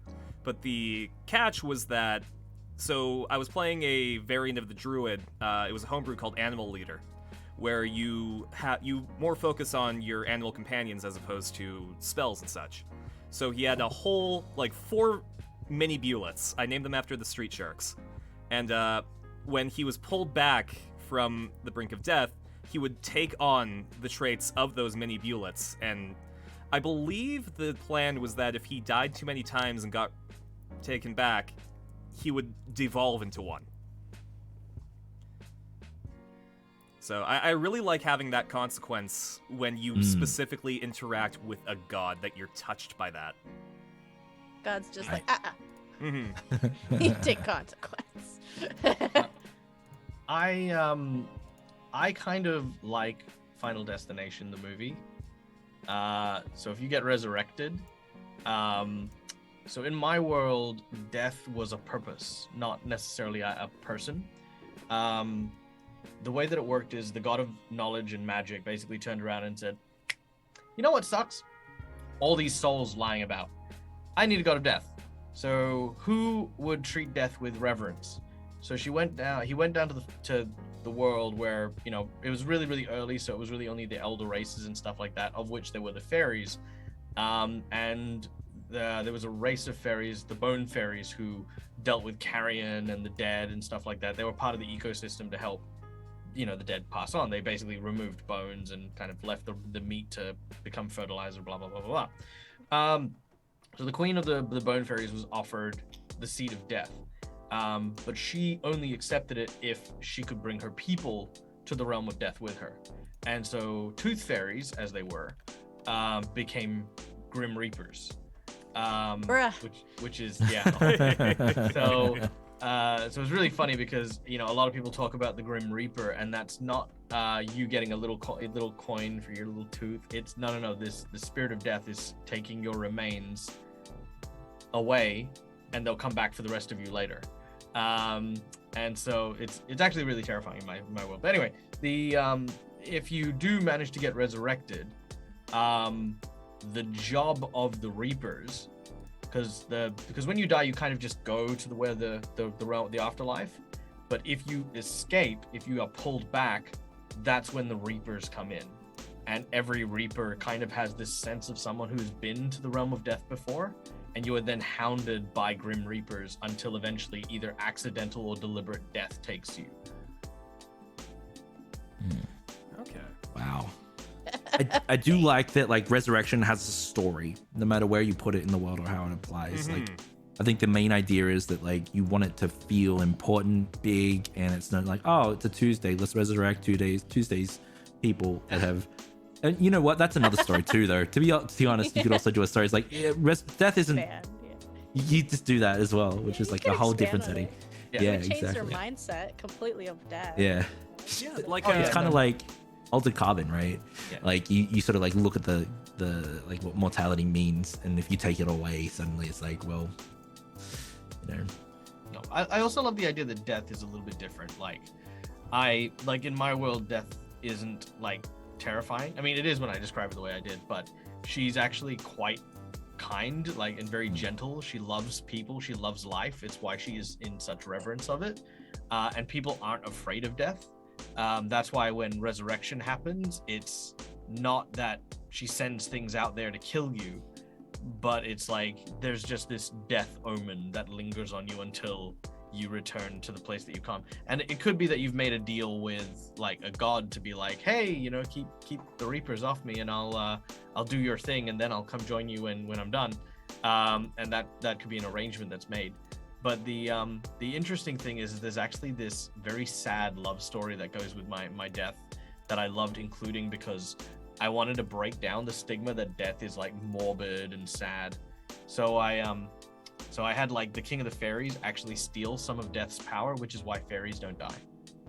Yo, I like that. Yeah. I like that. And that's why I'm making a fairy. yeah. And so that's actually why in my world death is actually a lesser god, and Oberon, the god of mischief, is actually a greater god because he literally stole the lion's share of the power of death. And then that was a kind of like everyone really sympathizes with my death character once they kind of like, that's kind of what the church is about. It's not graveyards and cemeteries. It's a place of like love and celebration, and Hell yeah. That's cool. So I got one from earlier, just from a world building perspective to influence character creation. How can you make your world descriptions good for encouraging ideas? No matter how much they encourage their players to create characters with well-defined personalities, they end up getting, he's a goblin and his personality is that he's great. I guess prompts. Like the way that we made, Fool's Gold was jungle. Or doing a jungle. And maybe think of things that are, living in a jungle. Doing jungle stuff. Doing jungle stuff. Yeah, it really depends on just your ability to write something interesting to inspire it. Like, if your player's coming up with you and saying, yeah, I've got a goblin, his personality is that he's green, what other stuff do goblins do? Like, if you kind of put into like, goblins are amazing mechanics. Like, in a world filled with magic, they're a technology-based race. Maybe they live on a blimp somewhere. Like, find a way to make your goblins more than just green. Yeah. Agreed. Think outside the box. Definitely. Yeah. Yeah. Well- And like if you're not sure, you can always have some prompts there and just be like, hey, so what are goblins like? I feel like players are great for that if you're world building. It's like, so I'm playing a goblin, what can you tell me about them? And then you just sort of like let them know and well build as you play. Yeah. Like the prompt questions that I was talking about earlier was that World Anvil gives you when you're Yeah. creating things. Just be like, so tell me about your goblin. Just give me one NPC from the backstory that they hate, and why do they hate them? Give me something about your goblin friend, and you can just keep prompting that person to give you more and more if as needed. Give Well, me did you that know DM that, ammo. Culture. Give me all the ammo Create their against your culture, character. too. Yes. Well, yeah. did you know that Bring the them in the cultures. Pathfinder goblins have they believe that writing steals words from your brain, which is why they're illiterate. They kind of destroy texts because they think it's like stealing people's words. That's great. Mm. I love that. Fire. And that's stuff that you do at session 0, where everyone's Yeah. building their characters. You can use that as an opportunity to flesh out your world based on what they want to do. Yeah. Agreed. All What right. else do I have on the docket? Sorry, I just have some straggler questions here. Do you find placing restrictions increases your creativity, or does it put a damper Yes. on things? No. Yeah. It Restrictions, helps I would define say. it, Restrictions breed creativity. right? Stuff. Yeah. Yeah. Hmm. I think so. You need them so that you can sort of navigate the vastness of creativity. Yeah. And then really hone in and make something really. Yeah, right. unique. Yeah, actually, I I, mean- take my answer I mean, back some blue, because I, blue sky stuff is okay on occasion, but having direction and having guidance is good. I was gonna say because I like starting with no restrictions, Oh, but then actually I'll give myself my own Yeah. restrictions as I'm building it. So Yeah. yes, actually I use them. Yeah. Well, like and like two. as a Yeah, you player, both. hey, title drop. I find that nerfing yourself and placing your own restrictions down is a great way to encourage you to behave differently. Like with Arena's Faults and OP flaws. magical girl class, it was a lot of me just looking at something and being like, that's a bit too much. Maybe it would be more fun if I forgot that I had that. Yeah, but we can't all play characters who nerf themselves, because otherwise GMs would just be scruffy nerf herders. Ha. Depends. It's May the 4th. Depends. I'm allowed to make Star Wars Yep. jokes. No. I was trying to find one. I'm glad I got one in. Now you can leave. Exactly. Yeah, that's Which, it. That's all by the the stream's way, been waiting You're for. done. that was my last Yeah. question on the docket. Thank you everyone for joining me tonight. Hells yeah. Yeah. Had so much fun. Mm-hmm. Yeah, it was cool hanging out, chilling. Yeah, having good funds.